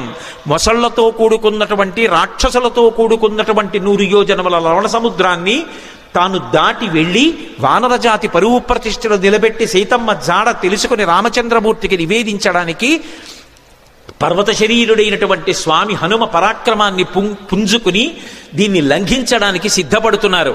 ఆశ్చర్యం, ఎవరి కోసం ఇంత కష్టపడుతున్నారు? రామార్థం వానరార్థం చకీర్షం కర్మదుష్కరం సముద్రస్య పరంపారం దుష్ప్రాపం ప్రాప్తుమిచ్చతి.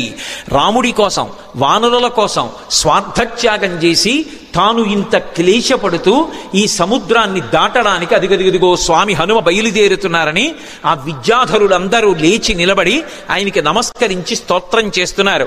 ఇక బయలుదేరడానికి సిద్ధపడ్డారు. ఒక్కసారి తన బలాన్నంతటినీ పుంజుకున్నారు. ఒంటి మీద ఉన్నటువంటి వెంట్రుకలన్నీ నిక్కపొడుచుకున్నాయి. చెవులు రిక్కించారు. కళ్ళు 2 దృష్టి నిలబెట్టి 100 యోజనముల సముద్రం వైపు చూశారు. సచచాలాచలశ్చాపి ముహూర్తం కపిపీడిత అని దుదివేచ సరోమాణి చకంపే చాచలోపమః బాహూ సంస్తంభయామాస మహాపరిగసన్నిభౌ సపాదచ కపికట్యాం చరణౌ సంచుకోచ. ఆయన వెంటనే ఆ ఒంటి మీద వెంట్రుకలు నిక్కపొడుచుకుని ఉన్నాయి. ఆ తోక ఒక్కసారి ఇలా పైకెత్తారు. గరుత్మంతుడు సముద్రం మీద వెడుతూ పావుని తన్నుకుపోతున్నప్పుడు ఎలా ఉంటుందో అలా ఉన్నటువంటి తోకని ఝుళిపించి నేలకేసి కొట్టారు. కొట్టి ఆ 2 చేతులు పైకెత్తి ఇలా పరిగలు బిగించినట్టు బిగించారు. మహాపరిగసన్నిభౌ సపాదచ కపికట్యాం చరణౌ సంచుకోచ. కాళ్ళు వంచారు, మోకాళ్ళు కొద్దిగా కిందకి ఉంచారు, నడుం సన్నం చేశారు, హృదయాన్ని బాగా విశాలం చేశారు. మార్గమాలోకయం దూరాదుర్ధం ప్రణిహితేక్షణ రురోధ హృదయే ప్రాణాన్ ఆకాశమవలోకయన్. ప్రాణవాయువుని లోపల బంధించారు. దృష్టి బాగా నిలబెట్టారు. చెవులు రిక్కించారు. ఇక ఎగరడానికి సిద్ధపడుతున్నారు. పాదములతో తొక్కి పెట్టి ఉంచారు. మోకాళ్ళు వంగి ఉన్నాయి, నడుం సన్నగా ఉంది, తొడలలోకి శక్తినంతటినీ పుంజుకున్నారు. ఇక ఎగరబోతూ కిందకి చూశారు.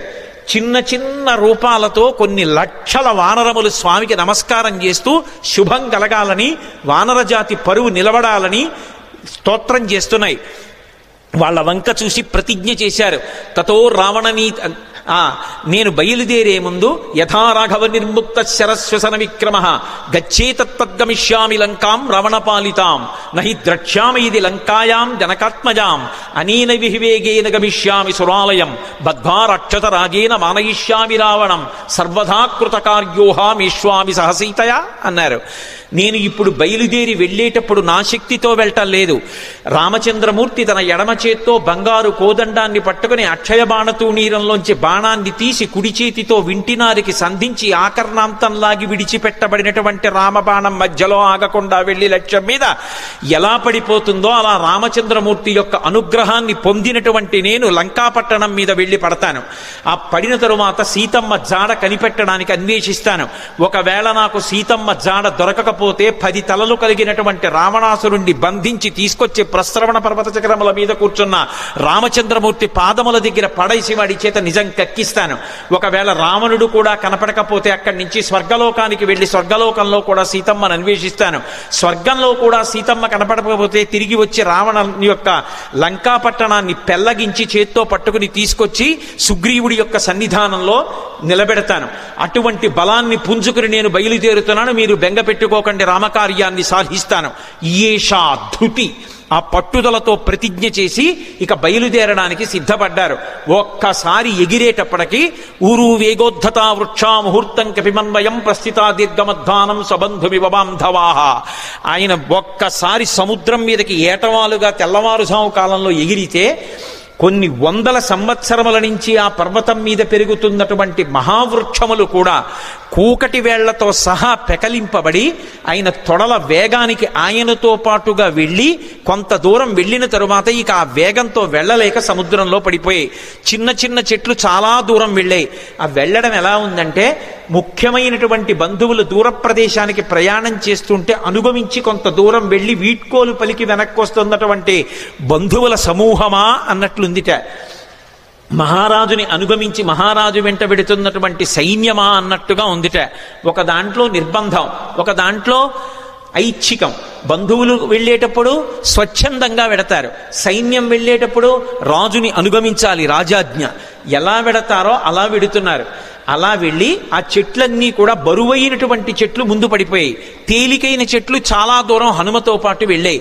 ఇన్ని చెట్లు ఏకకాలంలో పైకి లేచిపోయి ఆయనతో పాటు వెళ్ళిపోతుంటే ఈ చెట్లకున్నటువంటి పువ్వులన్నీ కూడా పడిపోతే స్వామి శరీరం నిండా ఎక్కడ చూసినా పువ్వులు, ఆకులు, మొగ్గలు అలంకృతమైపోయాయి. అలంకృతమైపోతే ఆయన ఎలా ఉన్నారంటే మెరుపులతో కూడుకున్నటువంటి మేఘం ఆకాశంలో ప్రయాణం చేస్తే ఎలా ఉంటుందో అలా ఉన్నారు. ఆ పువ్వులన్నీ కూడా సముద్రంలో పడ్డాయి. ఆ సముద్రంలో పడినప్పుడు ఆ సముద్రం అంతా పువ్వులతో కూడి నక్షత్రములతో కూడుకున్న ఆకాశం భూమి మీదకి వస్తే ఎలా ఉంటుందో సముద్రం అలా ఉంది. అంత వేగంతో ఆయన వెళ్ళిపోతున్నప్పుడు ఆ గాలి ఆయన యొక్క బాహుమూలములలోంచి అంటే సంకలలోంచి వెనక్కి వెడుతున్నప్పుడు విచిత్రమైనటువంటి రవం చేస్తోంది. యథేచ్ఛగా ఆకాశంలో వెళ్ళిపోతూ పిబన్నివ బభౌచాపి సౌర్మిమాలం మహార్ణవం పిపాసరివచాకాశం దదృశేష మహాకపి. ఆయన ఆ వెడుతున్నప్పుడు ఎలా ఉందంటే ఇలా పైకి చూస్తే మెరుపుల ముద్ద వెళ్ళిపోతున్నట్టుగా ఆకాశాన్ని ఎవరో తాగేస్తున్నారా అన్నట్టుగా ఉంది. ఆయన వెడుతున్నంతసేపు ఎంత దూరం ఆయన ప్రయాణం చేస్తే అంత దూరం సముద్రం చాప చుట్టినట్టు పైకి లేచి ఆయన శరీరం అలా వెళ్ళిపోగానే ఆయనకి తగులుతోందా అన్నట్టుగా పైకి లేచి విరిగి కెరటం పడిపోతోంది. అలా సముద్రం పైకి లేచిపోయి సంక్షోభాన్ని చెందుతోంది. పెద్ద పెద్ద చెట్లు పడిపోయాయి, కెరటాలన్నీ కదిలిపోతున్నాయి, సముద్రంలో ఉండేటటువంటి ప్రాణులన్నీ క్షోభ చెందాయి. ఒక పక్క మేఘమండలాన్ని చీల్చుకుంటూ మేఘాలలోకి వెడుతూ బయటికి వస్తూ తొంగి చూస్తూ చంద్రుడు ప్రయాణిస్తున్నాడా అన్నట్టుగా వెడుతున్నారు. ఆ వెడుతున్నప్పుడు సంధ్యాయా సమవిస్పృష్టం యథా తత్ సూర్యమండలం ముఖం నాసికయా తస్యా తామ్రయా తామ్రమా బభౌ. ముందు నుంచి చూస్తే ఎర్రటి ముఖం, పగడాల ముద్దలా ఉన్నటువంటి ఎర్రటి మూతి, వెనకాల చూస్తే గైరికాది ధాతువులతో ఉన్నటువంటి పర్వతం బద్దలైతే జేగురు రంగులో ఎలా ఉంటుందో అటువంటి పృష్ఠభాగం. ఆ తోక చూస్తే ఇలా స్తంభంలా నిలబెట్టారు. ఇంద్రధ్వజానికి పూజ చేసినప్పుడు ఇంద్రధ్వజాన్ని ఎలా నిలబెడతారో అలా నిలబెట్టారు. అప్పుడప్పుడు ఆ తోకని వంచి విసురుతున్నారు. అది ఎలా ఉందంటే గరుత్మంతుడు సముద్రం మీద వెడుతూ ఒక పావుని నోట కరచుకుని వెడుతున్నప్పుడు అది గింజుకుంటే ఎలా ఉంటుందో ఆ తోక తిరగడం అలా ఉంది. ఒక్కొక్కసారి ఆ తోకని ఇలా వంచి తల మీద పెడుతున్నారు. ఆకాశంలో ఒక పెద్ద ఇంద్రధనస్సు ఏర్పడిందా అన్నట్టుగా ఉంది. ఆయన అలా వెడుతుంటే దూరం నుంచి ముందు నుంచి చూస్తే ఎలా ఉన్నారంటే పిబన్నివ భవౌచాపి సౌర్మిమాలం మహార్ణవం పిపాసు రివచాకాశం దదృశేష మహాకపి. ఆ దూరం నుంచి పర్వతస్థా వివానలౌ, ఆ రెండు కళ్ళు కూడా ఎక్కడో పర్వతంలో చీకటిగా ఉన్న చోట రెండు నెగళ్ళు వేస్తే ఆ రెండు నెగళ్ళు రెండు అగ్నిహోత్రాలు రగులుతుంటే ఇక్కడి నుంచి చూస్తే ఎలా ఉంటాయో పచ్చగా ఉన్నటువంటి ఆయన కళ్ళు అలా ఉన్నాయి. అలా వెళ్ళిపోతున్నారు. ఆ వెళ్ళిపోతున్నప్పుడు అకస్మాత్తుగా సముద్ర జలాలన్నీ కూడా ఇలా చాప చుట్టినట్టు పైకి లేచి పడిపోతుంటే ఆ సముద్రంలో ఉన్నటువంటి ప్రాణులన్నీ ఒక్కసారి కనపడ్డాయి. తిమివక్రజుషాహ కూర్మాహ దృశ్యంతే వివృతాస్తథా వస్త్రాపకర్షకేణేవ శరీరాణి శరీరిణాం అంటారు మహర్షి. ఒక వ్యక్తి బట్ట కట్టుకుని పడుకుని నిద్రపోతుంటే పెద్ద గాలి అతని మీదకొస్తే బట్ట పైకి లేచిపోతే శరీరావయవములన్నీ ఎలా కనపడతాయో అలా ఎప్పుడూ సముద్రం అడుగున ఉండేటటువంటి ప్రాణులు ఎవ్వరికీ ఎప్పుడూ కనపడనివి హనుమ చేస్తున్నటువంటి గమన శక్తికి చాప చుట్టినట్టు పైకి ఇలా లేచిపోతే తరంగం కింద లోపల ఉన్నటువంటి పెద్ద పెద్ద చేపలు, చిన్న చిన్న చేపలు, ఎండ్రకాయలు, తాబేళ్లు, మొసళ్ళు అన్నీ ఒక్కసారి వెలుతురులో కనపడుతున్నాయి అనుకునేటప్పటికీ పెద్ద చప్పుడుతో ఈ కెరటం వెళ్ళి మళ్ళీ పడిపోతోంది. ఆ కెరటం మళ్ళీ పడిపోతుంటే సముద్రం అంతా కలయి తిరిగిపోతోంది. అలా కలయి తిరిగిపోతుండగా నిర్భయంగా క్రీడిస్తున్నవాడు ఎలా ఉంటాడో అలా ఆకాశ మార్గంలో గమనం చేసి వెళ్ళిపోతున్నారు. అద్భుతమైన ప్రయాణం. నిజంగా శాబ్దిక ప్రత్యక్ష ప్రసారం చేశారు వాల్మీకి మహర్షి. సుందరకాండ ప్రథమ సర్గ చదువుతుంటే మన కళ్ళ ముందు కనపడుతుంది ఆయన వెడుతున్నటువంటి తీరు. ఆ మబ్బుల్లోంచి ఏదో ఒక బంగారు ముద్ద వెళ్ళిపోతుందా అన్నట్టుగా, చంద్రబింబం మబ్బుల్లోంచి ప్రయాణం చేస్తోందా అన్నట్టుగా వెళ్ళిపోతుండగా సముద్రుడు చూశాడు. చూసి వెంటనే మైనాకుణ్ణి పిలిచి అన్నాడు. మైనాకుడు బంగారు శిఖరములతో ఉంటాడు. ఆయన యొక్క గర్భంలోనే ఉన్నాడు, సముద్ర గర్భంలో. ఆయనతో అన్నాడు, అహమిక్ష్వాకునాథేన సగరేణ వివర్ధత ఇక్ష్వాకు సచివశ్చాయం నావసీదితుమర్హతి. ఇది రామాయణం చదువుకున్నటువంటి జాతి యొక్క లక్షణాన్ని మహర్షి జ్ఞాపకం చేస్తున్నారు. నేను సముద్రుణ్ణి. ఈ భూమి మీద సముద్రాలు ఎలా ఏర్పడ్డాయో తెలుసా? ఇక్ష్వాకు వంశంలో పుట్టినటువంటి సగర చక్రవర్తి యొక్క కుమారులు 60,000 మంది సగరులు ఈ భూమిని గోతులు తవ్వితే గోతులలోకొచ్చి నిలబడినటువంటి జలములకు సాగరములని పేరొచ్చింది. మేము ఏర్పడ్డాము అంటే దానికి కారణం అదిగో ఇక్ష్వాకు వంశంలో పుట్టిన సగర చక్రవర్తి. ఇవాళ ఆ ఇక్ష్వాకు వంశంలో పుట్టినటువంటి రామచంద్రమూర్తి యొక్క భార్య జాడ తెలియక ఆపద పొందితే రాముడికి సహాయం చెయ్యాలి అని ఆయన యొక్క సచివుడైనటువంటి స్వామి హనుమ నిరాధారమైనటువంటి ఆకాశ మార్గంలో ప్రయాణం చేసి వెడుతున్నారు. మేము ఏర్పడడానికి కారణం ఇక్ష్వాకు వంశంలో పుట్టిన సగరుడు అయితే ఆ ఇక్ష్వాకు వంశంలో పుట్టిన రాముడికి కష్టం వచ్చినప్పుడు కష్టం తీర్చడానికి వెడుతున్న హనుమకి ఉపకారం చెయ్యాలి కదా. నువ్వు నాలో ఉన్నావు కదా, నా నీళ్లు తాగడానికి పనికిరావు, ఉప్పు నీరు. కానీ నీ ఎందు పర్వతములున్నాయి, ఆ పర్వతాల్లో చెట్లున్నాయి, చెట్లల్లో అనేకమైన తేనెపెట్లున్నాయి, కందమూలాలున్నాయి. ఒక వానరానికి అంతకన్నా ప్రీతికరమైనది ఏది ఉంటుంది? నువ్వు పైకి లేస్తే ఒక్కసారి ఆయన విశ్రమిస్తారు. విశ్రమించి కాస్త తేనె తాగుతారు, కాసిని కందమూలాలు తింటారు, తర్వాత ప్రయాణం చేస్తారు. అటువంటి మహానుభావుడు ఎడుతున్నప్పుడు మనం ఆయనకి కించిత్ ఉపకారం చెయ్యకపోతే ఎంత దోషం చేసినట్టు.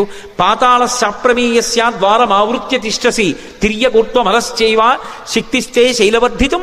నువ్వు ఈ సముద్రంలో పడిపోయినప్పుడు పాతాళలోకం నుంచి రాక్షసులు పైకొచ్చేటటువంటి బిలానికి అడ్డంగా పడ్డావు, ద్వారానికి. కాబట్టి రాక్షసులు పైకి రాలేరు.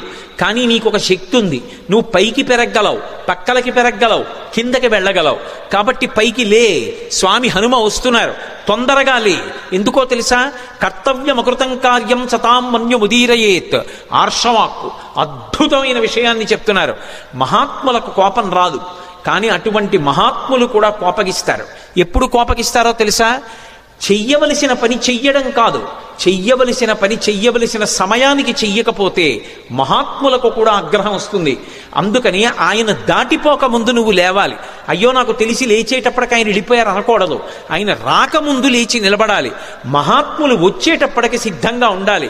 అందుకని వారు రాకముందు లేచి నిలబడు, అంజలి ఘటించు, స్వాగతం పలుకు, పలికి ఆయనకి విశ్రాంతికి స్థానం కల్పించు అనగానే మైనాక పర్వతం సముద్రాన్ని చీల్చుకుని ఒక్కసారి పైకి లేచింది. వచ్చేస్తున్నారు హనుమ ఆకాశ మార్గంలో. అకస్మాత్తుగా ఆ శిఖరముల మధ్యలో బంగారం ఉంటుంది.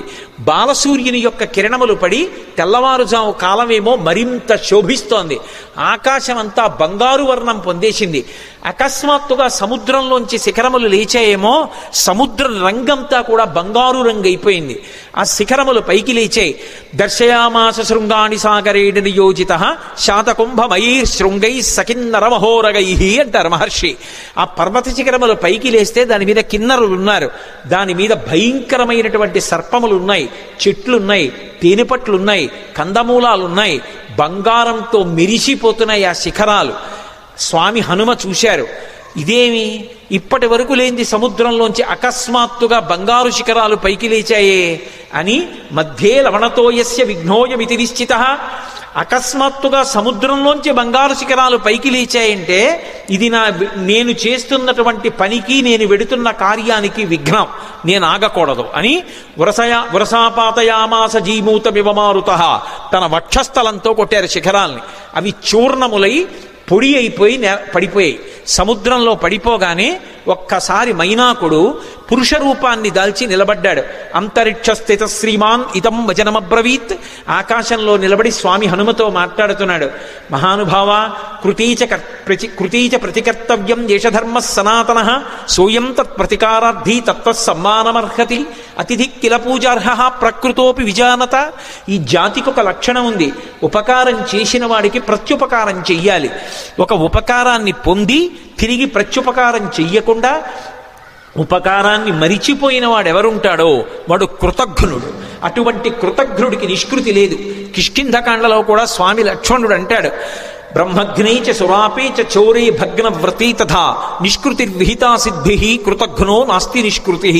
బ్రహ్మహత్య చేసిన వాడికి, దొంగతనం చేసిన వాడికి, సురాపానం చేసిన వాడికి, ఒక వ్రతం చేస్తానని నీళ్లు ముట్టుకుని కూడా వ్రతం చెయ్యకుండా వ్రతభంగం చేసిన వాడికి ప్రాయశ్చిత్తం ఉందేమో కానీ చేసిన ఉపకారాన్ని మరిచిపోయి కృతఘ్నుడై బ్రతికేటటువంటి వాడికి మాత్రం నిష్కృతి లేదంటాడు.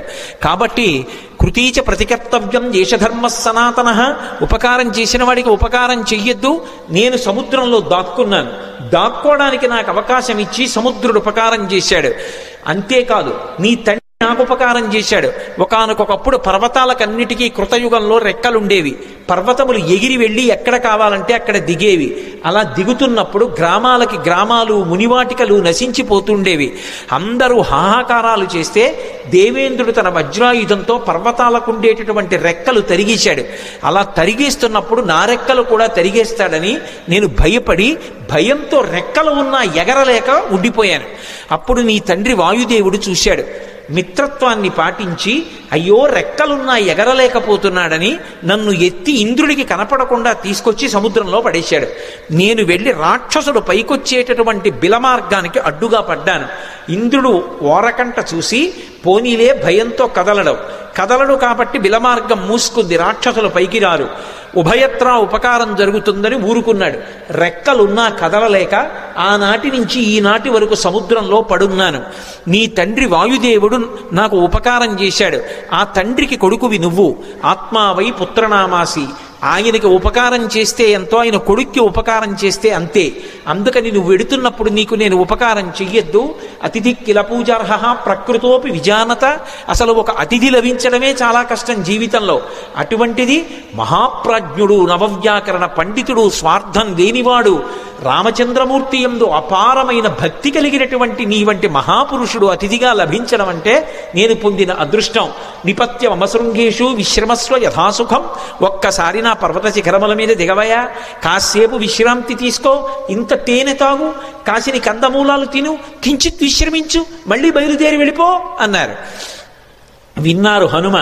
ఒక్కసారి నవ్వి ప్రీతోస్మి కృతమాతిథ్యం మన్యురేషోపనీయతాం త్వరతే కార్యకాలో మే అహస్యాప్యతివర్తతే ప్రతిజ్ఞాతమయా దత్తానస్తాతం వ్యభిహాంతరే అంటారు. ప్రీతోస్మి కృతమాతిథ్యం, చాలా సంతోషం, మీరు నాకు ఆతిథ్యం ఇచ్చినట్టే, మీరు నాకు అన్నీ పెట్టినట్టే, కానీ అన్యురేషోపనీయతాం, మన్యువు పెట్టుకోకండి, అంటే కోపం పెట్టుకోకండి మనసులో. మీరు అన్న మాట నేను పాటించలేదని ఏమనుకోకండి, నేను ప్రతిజ్ఞ చేశాను. రామకార్యం మీద ఎక్కడా ఆగను, రామచంద్రమూర్తి విడిచిపెట్టిన బాణం ఎలా వెడుతుందో అలా వెడతానన్నాను. అలా వెడతానన్నవాడిని అలా వెళ్లకుండా మధ్యలో దిగి విశ్రాంతి తీసుకుని వెడితే రామబాణంలా వెళ్ళినట్టు ఎలా అవుతుంది? ఇది హనుమ యొక్క ప్రజ్ఞ. అంతటి ప్రాజ్ఞుడైన, అంత శక్తివంతుడైన కేవలం నా ప్రయత్నం చేత సాధిస్తాననరు. రామచంద్రమూర్తి యొక్క సహాయం కావాలి. యథా రాఘవ నిర్ముక్త శరస్వసన విక్రమ, రాముడు వదిలిన బాణంలా వెడతాను. రామానుగ్రహం ఉండాలి. ఎవడైనా జీవితంలో వృద్ధిలోకి రావాలనుకున్నవాడు తాను చెయ్యవలసిన పని తాను చేస్తూ, తన ప్రయత్నం తాను చేస్తూ, ప్రయత్నానికి పక్కన భగవంతుని యొక్క అండదండలు కూడా కలగాలని కోరుకోవాలి. భగవంతుని యొక్క ఏ అనుగ్రహం లేకుండా కేవలం తన ప్రయత్నం వలన సాధిస్తాననుకోవడం మూర్ఖత్వం. ఎప్పుడూ అలా సాధించలేడు. ఈశ్వరుని యొక్క అనుగ్రహం తోడు కావాలి. అందుకే నేను కాదు, రాముడి విడిచిన బాణంలా వెడతాను, రామానుగ్రహం నా యందు నిలబడాలన్నారు. అందుకే మహానుభావుడు నేను రామబాణంలా వెడతానని ప్రతిజ్ఞ చేసి మధ్యలో ఆగలేను. అవతల వేళ దాటిపోతోంది, తొందరగా వెళ్ళాలి. ఏమనుకోకండి, ఎంత మర్యాదగా మాట్లాడతారో. ఒక్కసారి ముట్టుకున్నారు, ప్రీతోస్మి కృతమాతిథ్యం, మీరు నాకు ఆతిథ్యం ఇచ్చినట్టే. ఒక్కసారి ఇలా చెయ్యి వేశారు, ముందుకి దాటి వెళ్ళిపోయారు. సమస్త భూతములు ఆశ్చర్యపోయే, ఏమి ప్రజ్ఞావంతుడు! ఉపాసకుడు ముందు దైవాన్ని ఉపాసన చేయడం మొదలు పెట్టగానే ముందొచ్చేటటువంటి ప్రతిబంధకం ఏమిటంటే నమస్కారం. వద్దు మహాప్రభో అన్నా సరే వచ్చి కాళ్ళ మీద పడిపోతారు. ఎక్కడ కనబడితే అక్కడ నమస్కారాలు చేస్తారు. ఇవన్నీ బాగానే ఉన్నాయి, నా అంతవాడు ఎవడుంటాడని లోకంలో అనుకున్నాడో చతికిల పడి జారిపోతాడు. కాదు కాదు, ఇవన్నీ నమస్కారాలు ఈశ్వరుడికి చెందుతాయి. నేనంతటి వాడిని నిమిత్త మాత్రం అనుకున్నవాడు ఎవరున్నాడో వాడు వృద్ధిలోకి వస్తాడు. అందుకే మైనాకుడంతటి వాడు బంగారు శిఖరములతో పైకొచ్చిన ముట్టుకుని మర్యాదగా వెళ్ళిపోయారు తప్ప అక్కడ దిగలేదు, నిలబడలేదు, ముందుకెళ్ళిపోయారు. చూశారు, మహర్షులు చూశారు, గంధర్వులు చూశారు, కిన్నెర కింపురుషులు చూశారు, సిద్ధులు చూశారు, సాధ్యులు చూశారు. గబగబా నాగమాత సురస దగ్గరికి వెళ్ళారు. వెళ్ళి ఆవిడితో అన్నారు, అమ్మా అమ్మా ఆశ్చర్యం, అయం వాతాత్మజ శ్రీమాన్ ప్లవతే సాగరోపరి హనుమాన్ నామ తస్యత్వం ముహూర్తం విఘ్నమాచర. అమ్మా ఆశ్చర్యం చూశావా, స్వామి హనుమ సముద్రాన్ని లంఘించి వెళ్ళిపోతున్నారమ్మా. నువ్వు నాగమాతవి, సురసవి, ఏది ఒక్కసారి రాక్షస రూపాన్ని పొంది విఘ్నాన్ని కల్పించు. ఆయన ఏ పాటి నిలదొక్కుంటారో చూద్దాం. అమ్మా వెళ్ళిపోతున్నారమ్మా, తొందరగా విఘ్నం కల్పించు అన్నారు. అడగచ్చా మాట అంటే ఇందులో ఒక విశేషం ఉంది. అసలు ఆ పేరే ఎంత గొప్ప పేరో, సురస. 3 అక్షరాలు కాబట్టి బేసి సంఖ్య. ఆడపిల్ల పుట్టినప్పుడు పెట్టడానికి యోగ్యమైన పేరు. పైగా అది నాగుల యొక్క తల్లి, అన్నిటిని మించి దక్ష ప్రజాపతి యొక్క కూతురు. అందుకని దాక్షాయణి అన్న పేరు అన్వయం అవుతుంది. ఆవిడ సామాన్యురాలు కాదు, అంత గొప్ప తల్లి. అందుకే సురస అని పేరు పెట్టారు. ఒక రకమైనటువంటి ఓషధికి ఈ పేరుకి అన్వయం అయ్యేటటువంటి పేరుతో పిలవడం అనేటటువంటిది లోకంలో సంప్రదాయంగా ఉంది. నాగసుగంధి అని. సురస 3 అక్షరాలు. అసలు ఆ పేరు పిలవడమే ఎంత అందంగా ఉంటుందో చూడండి. మంచి రసము, సురస. సురస ఎవరు, నాగమాత ఎవరు, ఎందుకు వచ్చింది? అసలు ఆవిడ్ని ఎందుకు తీసుకొచ్చారు దేవతలు? ఆవిడ్ని ఎందుకు తీసుకొచ్చారు సిద్ధులు, సాధ్యులు, యక్షులు, గంధర్వులు, కిన్నెరుడు, కింపురుషులు? అంటే ఈ సురస ఎవరో కాదు, కశ్యప ప్రజాపతి భార్యలలో ఒకటి అయినటువంటి కద్రువ. మీరు ఇతపూర్వం మహాభారతంలో ఆదిపర్వంలో ప్రారంభం కథ అదే. వినతా కద్రువుల కథ విని ఉంటారు. కద్రువ వినతయందు అసూయ చెందింది. అసూయ చెంది వినతతో దాస్యం చేయించుకోవడమని ఇంద్రుడి యొక్క ఉచ్చైశ్రవం అనేటటువంటి తోకకి పాము చుట్టుకునేటట్టుగా చేసింది. పాములన్నీ ఆమె పిల్లలు, అందుకే ఆమె నాగమాత. రామాయణంలో నాగమాత సురస అంటారు. ఆ కద్రువ గరుత్మంతుణ్ణి పరీక్షించింది. వినతకి కుమారుడుగా గరుత్మంతుడు వచ్చాడు, అందుకే వైనతేయుడు. ఆయన తల్లి యొక్క శాపాన్ని పోగొట్టాడు, అమృతాన్ని తీసుకొచ్చాడు. పైకి వెళ్ళి యథేచ్ఛగా ఆయన్ని ఎవ్వరూ అడ్డుకోలేకపోయారు. దేవలోకానికి వెళ్ళి అమృతాన్ని తీసుకొచ్చినవాడు గరుత్మంతుడు. పుట్టగానే పైకి ఎగిరినవాడు గరుత్మంతుడు. పుట్టి అమ్మకి పేరు తెచ్చినవాడు గరుత్మంతుడు. ఆయన యొక్క తేజస్సు అప్రతిహతం. ఆయన వెడుతుంటే ఆయన యొక్క రెక్కల అల్లార్పుకి ఆ కాంతికి సమస్త లోకాలు స్తంభీభూతములైపోతాయి. అలా వెడతాడు ఆయన, అలా వెడతారు హనుమ. పుట్టగానే పైకి గిరిన వారు హనుమ. గరుత్మంతుడు ఎలా అమృత భాండానికి ఎలా వెళ్ళాడో అలా వెడుతున్నారు సీతాదర్శనానికి హనుమ. అక్కడ దేవతల్ని ఓడించాడు గరుత్మంతుడు, ఇక్కడ రాక్షసుల్ని ఓడించాలి హనుమ. గరుత్మంతుడు శ్రీ మహావిష్ణువుకి వాహనం, హనుమ విష్ణుస్వరూపమైన రామచంద్రమూర్తికి వాహనం. గరుత్మంతుడు ఒక్క విష్ణువుని వహిస్తాడు, కానీ హనుమ కిమేష భగవాన్ నంది భవే సాక్షాత్ దిహాగత ఏన శక్తోస్మి కైలాసే మయా సంచలితే పురా అన్నాడు సుందరకాండలో రావణాసురుడు ఒక చోట. సాక్షాత్ నందీశ్వరుడిలా కనపడతారు, అందుకని నందీశ్వరుడే శివుణ్ణి వహిస్తారు. గరుత్మంత స్వరూపంలా తాను కూడా శ్రీ మహావిష్ణువుని రామచంద్రమూర్తిని వహిస్తారు. అందుకని గరుత్మంతుడు వాహనం, హనుమ వాహనం. అందుకే ఇప్పటికే హనుమద్వాహనం అని లోకంలో వాహనాలు తిరుగుతున్నప్పుడు హనుమద్వాహనం మీద కూడా వెడతారు స్వామి. కాబట్టి వాహన రీత్యా ఇద్దరు అభిన్నులు, తల్లికి కీర్తి తేవడంలో అభిన్నులు, తల్లికి కలిగినటువంటి ఇబ్బందిని తొలగించడంలో అభిన్నులు. ఇక్కడ సీతమ్మ తల్లి తల్లితో సమానం. ఆ తల్లిని ఆ చెర నుంచి విడిపించాలి, అందుకు వెడుతున్నారు. ఆయన అమృతం తెచ్చాడు, ఈయన సీతమ్మ జాడ అన్న అమృతాన్ని తెచ్చి వానరుల్ని రాముణ్ణి సీతమ్మని సంతోషపెడతారు. ఆయన చేసిన కార్యం ఈయన చేసిన కార్యం ఒక్కలాంటివి. గరుత్మంతుడికి ఏ వేగం ఉందో హనుమకి ఆ వేగం ఉంది. అందుకే తరచుగా ఆయన తోకని గరుత్మంతుని యొక్క గరుత్మంతుని నోటితో పావుతో పోలుస్తారు. పైగా ఆయన బయలుదేరేటప్పుడు కూడా అందుకే సుపర్ణ వివచాత్మానం మేనీస కపికుంజరహ అంటారు మహర్షి. తనని తాను గరుత్మంతునిగా భావించుకున్నారు, ఎందుకంటే ఇద్దరు అభిన్నులు కనుక. గరుత్మంతుణ్ణి పరీక్ష పెట్టినటువంటి కద్రువ మాత్రమే హనుమని కూడా పరీక్ష చెయ్యడానికి యోగ్యురాలు. ఆ శక్తి ఆవిడికే ఉంది. అందుకే దేవతలు నాగమాత అయినటువంటి కద్రువ దగ్గరికి వెళ్ళారు. కద్రువకి మారు పేరు సురస. ఆ కద్రువే ఒకానొకప్పుడు అదితి చేత శాపం పొందింది. శాపం పొంది రోహిణీదేవిగా వచ్చింది. ఆ రోహిణీదేవిగా వచ్చినప్పుడు మళ్ళీ బలరాముడికి తల్లయింది. బలరాముడు ఎవరు? శేషుడు, పాము. అందుకే ఎక్కడున్నా పాములకు తల్లిగానే ఉంటుంది. బలమ మిగుల కలక బలభద్రుడని లోక రమణుడకుట చేసి రాముడనియో సతికి పుట్టె గర్భ సంకర్షణంబున సంకర్షణుండనడి ఘనుడు సుతుడు అంటారు పోతన గారు భాగవతంలో. శేషుడికి తల్లిగా రోహిణీదేవిగా నందవ్రజంలో ఒకనాడు కృష్ణ భగవానుడి యొక్క అన్నగారికి తల్లి అయింది. ఆ రోహిణీదేవియే కద్రువ. ఆ కద్రువయే సురస. సురస అన్న పేరుతో రాక్షసీ రూపాన్ని పొందింది. అందుకని మాతృస్థానీయ, అమ్మతో సమానురాలు. ఎందుకని అంటే గరుత్మంతునికి పినతల్లి, గరుత్మంతుడు హనుమ అభిన్నులు కాబట్టి గరుత్మంతునికి పినతల్లి, కాబట్టి పినతల్లి తల్లితో సమానం, కాబట్టి మాతృస్థానీయ. రాక్షసీ రూపాన్ని పొందింది. పక్కనున్నటువంటి వినతని బాధపెట్టింది, వైనితేయుల్ని బాధపెట్టింది, తన పిల్లల్ని మొయ్యమంది పాముల్ని గరుత్మంతుణ్ణి. అలా గరుత్మంతుణ్ణి ఎలా శోధించిందో అలా ఇక్కడ హనుమని శోధించాలి. బాధ పెట్టినట్టు కనపడాలి, బాధ పెట్టి హనుమ యొక్క గొప్పతనాన్ని లోకానికి చాటాలి. అక్కడ గరుత్మంతుణ్ణి ఎలా పరీక్షించిందో ఇక్కడ అలా హనుమని పరీక్షించడానికి అధికారము కలిగినటువంటిది కద్రువ ఒక్కతే. అందుకే కద్రువని రాక్షసీ రూపంతో రమ్మన్నారు. కద్రువ రాక్షసీ రూపాన్ని పొంది వస్తే దాని పేరు సురస. కానీ ఆమె దాక్షాయణి, దక్ష ప్రజాపతి కుమార్తె, కశ్యప ప్రజాపతి యొక్క భార్య. అందుకే వినత కద్రువ ఇద్దరూ కూడా దక్ష ప్రజాపతి కుమార్తెలలో వాళ్లే. అందుకని ఆమె రాక్షసీ రూపాన్ని పొంది వచ్చి అడ్డంగా నించుంది. ఇప్పుడు నిలబడితే స్వామి హనుమ వచ్చేస్తున్నారు. ఆయన్ని చూసింది. చూసి ఆవిడంది, నువ్వు ఒక్కసారి నా నోట్లోకి ప్రవేశించు, భక్షయిష్యామి, నేను తినాలనుకుంటున్నాను, ప్రవిష్టోస్మి మమాననం, నా నోట్లోకి నువ్వు రా అంది. తినాలనుకున్న వాళ్ళు తినేస్తారు, అంతేకాని నా నోట్లోకి నువ్వు రా ఏమిటి అంటే పరీక్షిస్తోంది అక్కడ. అంతేకాని సింహిక తినేసినట్లు తినేయాలనుకోవడం ఆవిడ లక్షణం కాదు, శోధించడానికి వచ్చింది.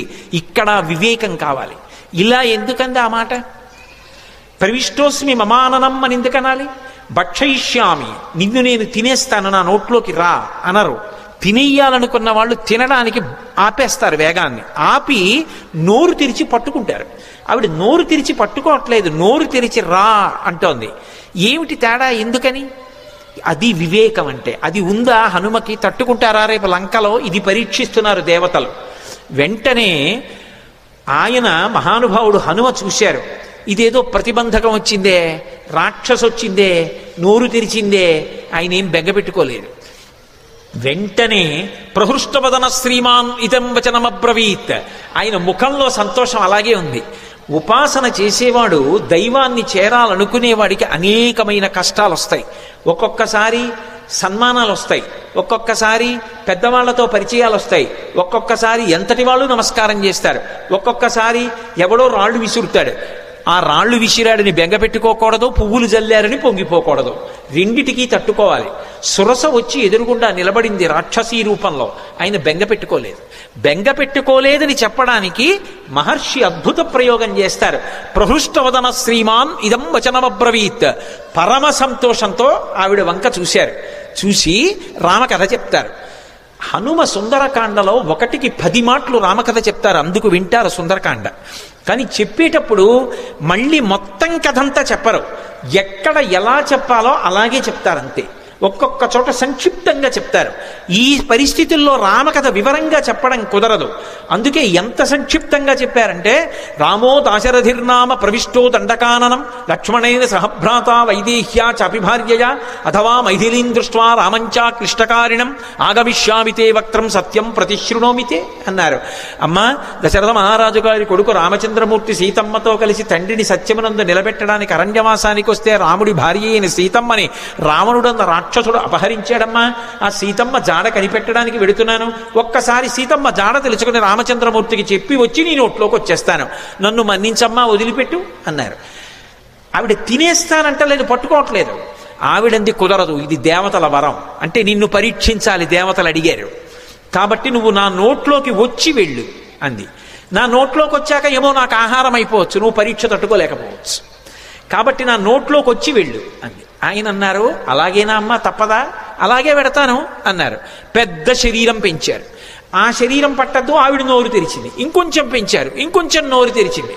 ఆయన అపారమైన వివేకం ఉన్నవాడు, మహానుభావుడు. హనుమంటే సశింక్షిప్యాత్మనక్కాయం బభూవాంగుష్ఠమాత్రక. బొటన వేలంత చిన్నవారు అయిపోయారు అకస్మాత్తుగా. సురస పెద్ద నోరు తెరిచి ఇంకా పెంచుతారనుకుంటోంది. ఆయన బొటన వేలంతా అయిపోయి చటుక్కున లోపలికి వెళ్ళి బయటకు వచ్చేశారు. అమ్మా, ప్రవిష్టోస్మిహితే వక్త్రం దాక్షాయణి నమోస్తుతే గమిష్యే యత్ర వైదేహీ సత్యం జాసీధరస్తవ అన్నారు. అమ్మా, నీ నోట్లోకి వెళ్ళమన్నావు కదా, ప్రవిష్టోస్మిహితే వక్త్రం దాక్షాయణి నమోస్తుతే. కనిపెట్టేశారు మహానుభావుడు, మహావివేకశాలి. అమ్మా, నువ్వు దాక్షాయణివి, దక్ష ప్రజాపతి కుమార్తెవి, కద్రువవి, సొరసగా వచ్చావు, నన్ను పరీక్షిస్తున్నావమ్మా, నీకు నమస్కారం. నన్ను తినడం నీ ఉద్దేశ్యం కాదు, శోధిస్తున్నావంతే. అమ్మా, అనుగ్రహించమ్మా, నన్ను ఆశీర్వదించమ్మా, సత్యం దాసీధరస్తవా, నేను వెళ్ళి ఆ వైదేహి జాడ కనిపెట్టాలమ్మా అన్నారు. పొంగిపోయింది ఆవిడ. గరుత్మంతుడిని ఎలా ఆశీర్వదించిందో అలాగే ఆశీర్వదించింది. అర్ధసిద్ధ్యై హరిశ్రేష్ట గచ్చ సౌమ్య యథాసుఖం సమానయిష్వ వైదేహీం రాఘవేణ మహాత్మన. నాయనా, నీకు అభయం ఇస్తున్నాను, వెళ్ళు. సంతోషంగా బయలుదేరి వెళ్ళి సీతమ్మ జాడ కనిపెట్టి సీతారాముల్ని కలిపినవాడు హనుమ అనేటటువంటి అద్భుతమైన కీర్తిని పొందు అంది. సుందరకాండకున్న గొప్పతనం ఏమిటో తెలుసా? అక్కడ మైనాకుడు పైకొచ్చాడు. ఆయన ఏమి హనుమ ఆతిథ్యం పుచ్చుకోలేదు. పుచ్చుకోకుండా ఇలా ముట్టుకుని వెళ్ళిపోయారు. వెళ్ళిపోగానే పైకి తేలి ఉన్నాడు కదూ, ఇంద్రుడు వచ్చాడు. ఇంద్రుడు రాగానే తన రెక్కలు తరిగేస్తాడనుకున్నాడు మైనాకుడు. ఆయన అన్నాడు, వచ్చి చూసి, హిరణ్యనాభ శైలేంద్ర పరితిష్టోస్మితే భృజం అభయంతే ప్రయచ్ఛామి తిష్ట సౌమ్య యథాసుఖం అన్నాడు. ఓ మైనాకుడా, నాకు తెలుసు నువ్వు సముద్రంలో ఉన్నావని, ఎప్పుడో అప్పుడు పైకొస్తావు, నీ రెక్కలు తరిగేద్దాం అనుకున్నాను, కానీ రామకార్యం మీద వెడుతున్న హనుమకి ఆతిథ్యం ఇవ్వడానికి నీ రెక్కలు తెగిపోయినా పర్వాలేదని పైకొచ్చావు. ఇవ్వాల నీకు అభయం ఇస్తున్నాను, నీ రెక్కలు తరగను, నువ్వు అలాగే సంతోషంగా కూర్చో, నీ జోలికి రానని వెళ్ళిపోయాడు. మీరు గమనించండి, రామకార్యం మీద వెడుతున్న వాడికి మాట సాయం చేస్తే సంపాతికి కాలిపోయిన రెక్కలు వచ్చాయి. రామకార్యం మీద వెడుతున్న వాడికి గుక్కెడు మంచినీళ్లు ఇవ్వలేదు, తాగలేదు. తాగమని అడిగినందుకుగాను ఉత్తర క్షణంలో ఉన్న రెక్కలు నిలబడ్డాయి భద్రంగా. రామ కథకి సుందరకాండకి ఉండేటటువంటి శక్తిని చెప్పకుండా చెప్తారు మహర్షి. ఇక్కడికి వచ్చేటప్పటికి సురసని దాటి ముందుకెళ్ళిపోతున్నారు. సురస అంటే ఎవరో కాదు, సంసారమే సురస. సంసారాన్ని దాటడం కాదు సుందరకాండ తత్వంగా చెప్పినప్పుడు. సంసారంలోకి ప్రవేశించనంటే కుదరదు, సంసారంలో ప్రవేశించకుండా నేను ఏదో అలా ఉండిపోతానండి అంటే అకస్మాత్తుగా కామము ధర్మమును విడిచి కాటు వేసిందా జారి కింద పడిపోతాడు. కామమునకు అర్థమునకు ధర్మం ఇచ్చి ధర్మము చేత కట్టు వెయ్యాలి. కట్టువేసి సంసారమునందుండి సంసారమునకు అంటుకోకుండా సంసారాన్ని పరిశీలించి సంసారమునకు నమస్కరించి సంసారము యొక్క అనుగ్రహంతో వైరాగ్యాన్ని పొంది కొబ్బరి పెంకు కట్టుకున్న కొబ్బరి కురిడి అయిపోయిన తర్వాత విడిపోయినట్టు సంసారము నుండి విడివడాలి. అలా విడివడేటటువంటి ప్రజ్ఞ ఏది ఉందో అది సంసారములోకి వెళ్ళి పైకి రావడం, ఆ ప్రజ్ఞని ఆవిష్కరించడం, సురస నోట్లోకి వెళ్ళి పైకి రావడం. కాబట్టి మహానుభావుడు మనకి మార్గాన్ని నేర్పి ఇది కదా సుందరకాండని పేరు పెట్టడానికి మహర్షి ఎంచుకున్నటువంటి అన్వయ క్రమం. లోపలికి వెళ్ళి పైకొచ్చారు, సురస ఆశీర్వచనం పొందారు, మరికొంచెం ముందుకెళ్ళారు. వెళ్ళేటప్పటికీ అకస్మాత్తుగా ఆయన యొక్క గమనం కుంటుపడిపోయింది. ముందుకు వెళ్ళలేకపోతున్నాను, నన్ను ఏదో మహాభూతం ఆపేసింది, నా గమనం కుంటుపడిపోయింది, నా శక్తి క్షీణించిపోయింది, ఎందువలన అని చూశారు. చూసేటప్పటికీ వక్త్రం ప్రసారయామాస పాతాళాంతర సన్నిభౌ, ఒక పెద్ద ప్రాణి ఒకటి నీళ్లల్లో పడుకుని ఉంది. అది దానికి ఒక లక్షణం ఉంది. ప్లవమానంతు తం దృష్ట్వా సింహికా నామరక్షసి మనసా చింతయామాస ప్రవృద్ధా కామరూపిణి. ఇది మీరు జాగ్రత్తగా గమనించాలి. కిష్కింధకాండలో దక్షిణ దిక్కు కెడుతున్నప్పుడు వానరులందరినీ పిలిచాడు సుగ్రీవుడు. ఆయన్ని వాలి వెంట తరిమినప్పుడు భూమండలం అంతా తిరిగాడు. అందుకని ఆయనకి తెలుసు ఎక్కడే ఉందో. అన్ని దిక్కులకి వెళ్ళిన వాళ్ళకి చెప్పాడు. తూర్పు దిక్కు కెడితే ఏముంటుందో చెప్పాడు, ఉత్తరాన్ని చెప్పాడు, పశ్చిమం చెప్పాడు, దక్షిణం చెప్తూ మిగిలిన దిక్కులలో సముద్ర గర్భంలో రాక్షసులు ఉంటారు పురుషస్వరూపంతో. దక్షిణ దిక్కున ఉండేటటువంటి సముద్రంలో రాక్షసి ఉంటుంది, స్త్రీ. ఆమె పేరు అంగారిక అని చెప్పాడు. అంగారిక అన్న మాటకు అర్థం ఏమిటో తెలుసా? అంగములను శోషింపచేయగలిగినటువంటి విద్యుత్ సంబంధమైనటువంటి అగ్నిస్వరూపం. అందుకే సింహస్వరూపంగా ఉంటుంది. సింహిక స్త్రీవాచకం. అది పడుకునుంది, దానికి ఒక శక్తి ఉంది.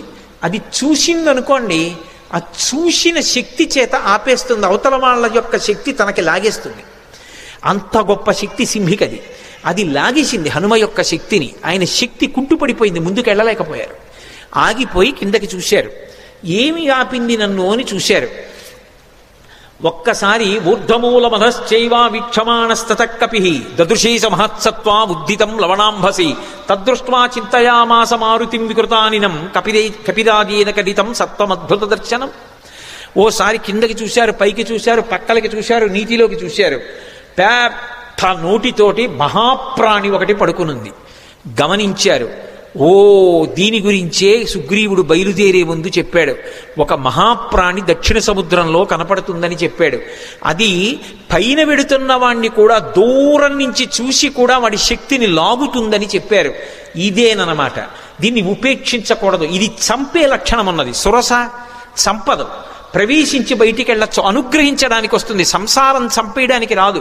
సంసారాన్ని సక్రమంగా వినియోగించుకోగలిగిన వాడు ధర్మం చేత అర్ధకామములను ముడివేసి చక్కటి వైరాగ్యాన్ని పొంది వానప్రస్థుగా మిగిలిపోయి ఈశ్వరుడికి దగ్గరవుతాడు. సంసారాన్ని ఉపయోగించుకోలేని వాడు సంసారం పెట్టిన పరీక్షకి లొంగలేక ఇది నేననుకుని బరువు పెంచుకుని సంసారమునందు మగ్నుడైపోతాడు. తట్టుకోగలిగిన వాడు సంసారంలోకి వెళ్ళి కామాన్ని అర్థాన్ని ధర్మంతో ముడిచి తరిస్తాడు. అందుకని అది పరీక్షిస్తుంది, అది అనుగ్రహిస్తుంది. అందుకు నమస్కరించారు. సింహిక అనుగ్రహించదు, చంపేస్తుంది. అందుకని దీన్ని విడిచిపెట్టకూడదనుకున్నారు. వక్త్రం ప్రసారయామాస పాతాళాంతర సన్నిభం సంక్షిప్య ముహురాత్మానం నిష్పపాత మహాబల. ఒక్కసారి శరీరం పెంచారు, మళ్ళీ సురస పెంచినట్టే సింహిక కూడా పెద్ద నోరు తెరిచింది. చూశారు. ఒక్కసారి మళ్ళీ చిన్న రూపాన్ని పొంది లోపలికి వెళ్ళిపోయారు. సమస్త భూతములు భయపడ్డాయి, అమ్మోది మింగేస్తుందని. వెళ్ళిపోయి సింహకి యొక్క మర్మావయవములు ఎక్కడ ఉన్నాయో చూశారు. మర్మస్థానములు, ప్రాణములు దేని మీద ఆధారపడి ఉంటాయో వాటిని మర్మస్థానములు అంటారు. అటువంటి మర్మస్థానములను చూశారు. ఆ గుండె, ఊపిరితిత్తులు అటువంటి వాటిని తుంచేశారు. తుంచేసి చటుక్కన పైకొచ్చారు. ఆ ప్రాణి నీటి మీద తేలిపోయింది, మరణించింది. చాలా సంతోషం అనుకున్నారు. పైనుంచి దేవతలు, గంధర్వులు, మహర్షులు అందరూ పుష్పవృష్టి కురిపించారు. ఆ సింహికారూపం చెనకగలదా? అందుకే అది ఆయన చేత సంహరింపబడింది. సంహరించే వాటిని, ప్రమాదములు తెచ్చే వాటిని కూడా నిలబెట్టగలిగిన ప్రజ్ఞ కలిగినటువంటి మహాపురుషులు ఈ దేశంలో ఉన్నారనడానికి రామాయణం ప్రబల సాక్ష్యం. వెంటనే సింహికా సంహారం చేశారు, ముందుకెళ్ళిపోయారు. తతస్సలంబ సగిరే సమృద్ధే విచిత్రకూటే నిపపాతకూటే. లంబ పర్వతము అనబడేటటువంటి పర్వతం, ఆ పర్వతం మీద దిగారు. దాని నిండా సెలయేళ్ళు, అనేకమైనటువంటి చెట్లు. ఒక్కసారి దిగి తన ఒంటి వంక చూసుకున్నారు. ఓహో, రామానుగ్రహం ఉండాలి, కానీ ఇటువంటి నూర్లు ఎన్నైనా దాటుతానన్నారు. మీతో నేను మనవి చేశాను, సుందరకాండ మీద ప్రవచనం చేసేటప్పుడు ఏదో ఒక మంగళప్రదమైనటువంటి ఘట్టం దగ్గరికి వస్తే తప్ప ఆపకూడదు. మిగిలినవి నేను సమయం చూసుకుని ఆపగలను, కానీ సుందరకాండ ప్రవచనం అలా చేయడానికి వీల్లేదు. సుందరకాండ ప్రవచనం చేస్తే మంగళప్రదమైన ఘట్టం దగ్గర ఆపాలి. అందుకే స్వామి 100 యోజనముల సముద్రాన్ని దాటి ఆవలి ఒడ్డుకి దక్షిణ తీరాన్ని చేరి లంబపర్వతం మీద దిగి సంతోషంగా ఉన్నారు. లంకాపట్టణాన్నంతటినీ చూస్తున్నారు. మొదటి రోజు ఆయన చేసినటువంటి కార్యము సఫలీకృతమైంది అన్న శుభవార్త దగ్గర ఇవాల్టి ప్రవచనాన్ని పూర్తి చేస్తున్నాను.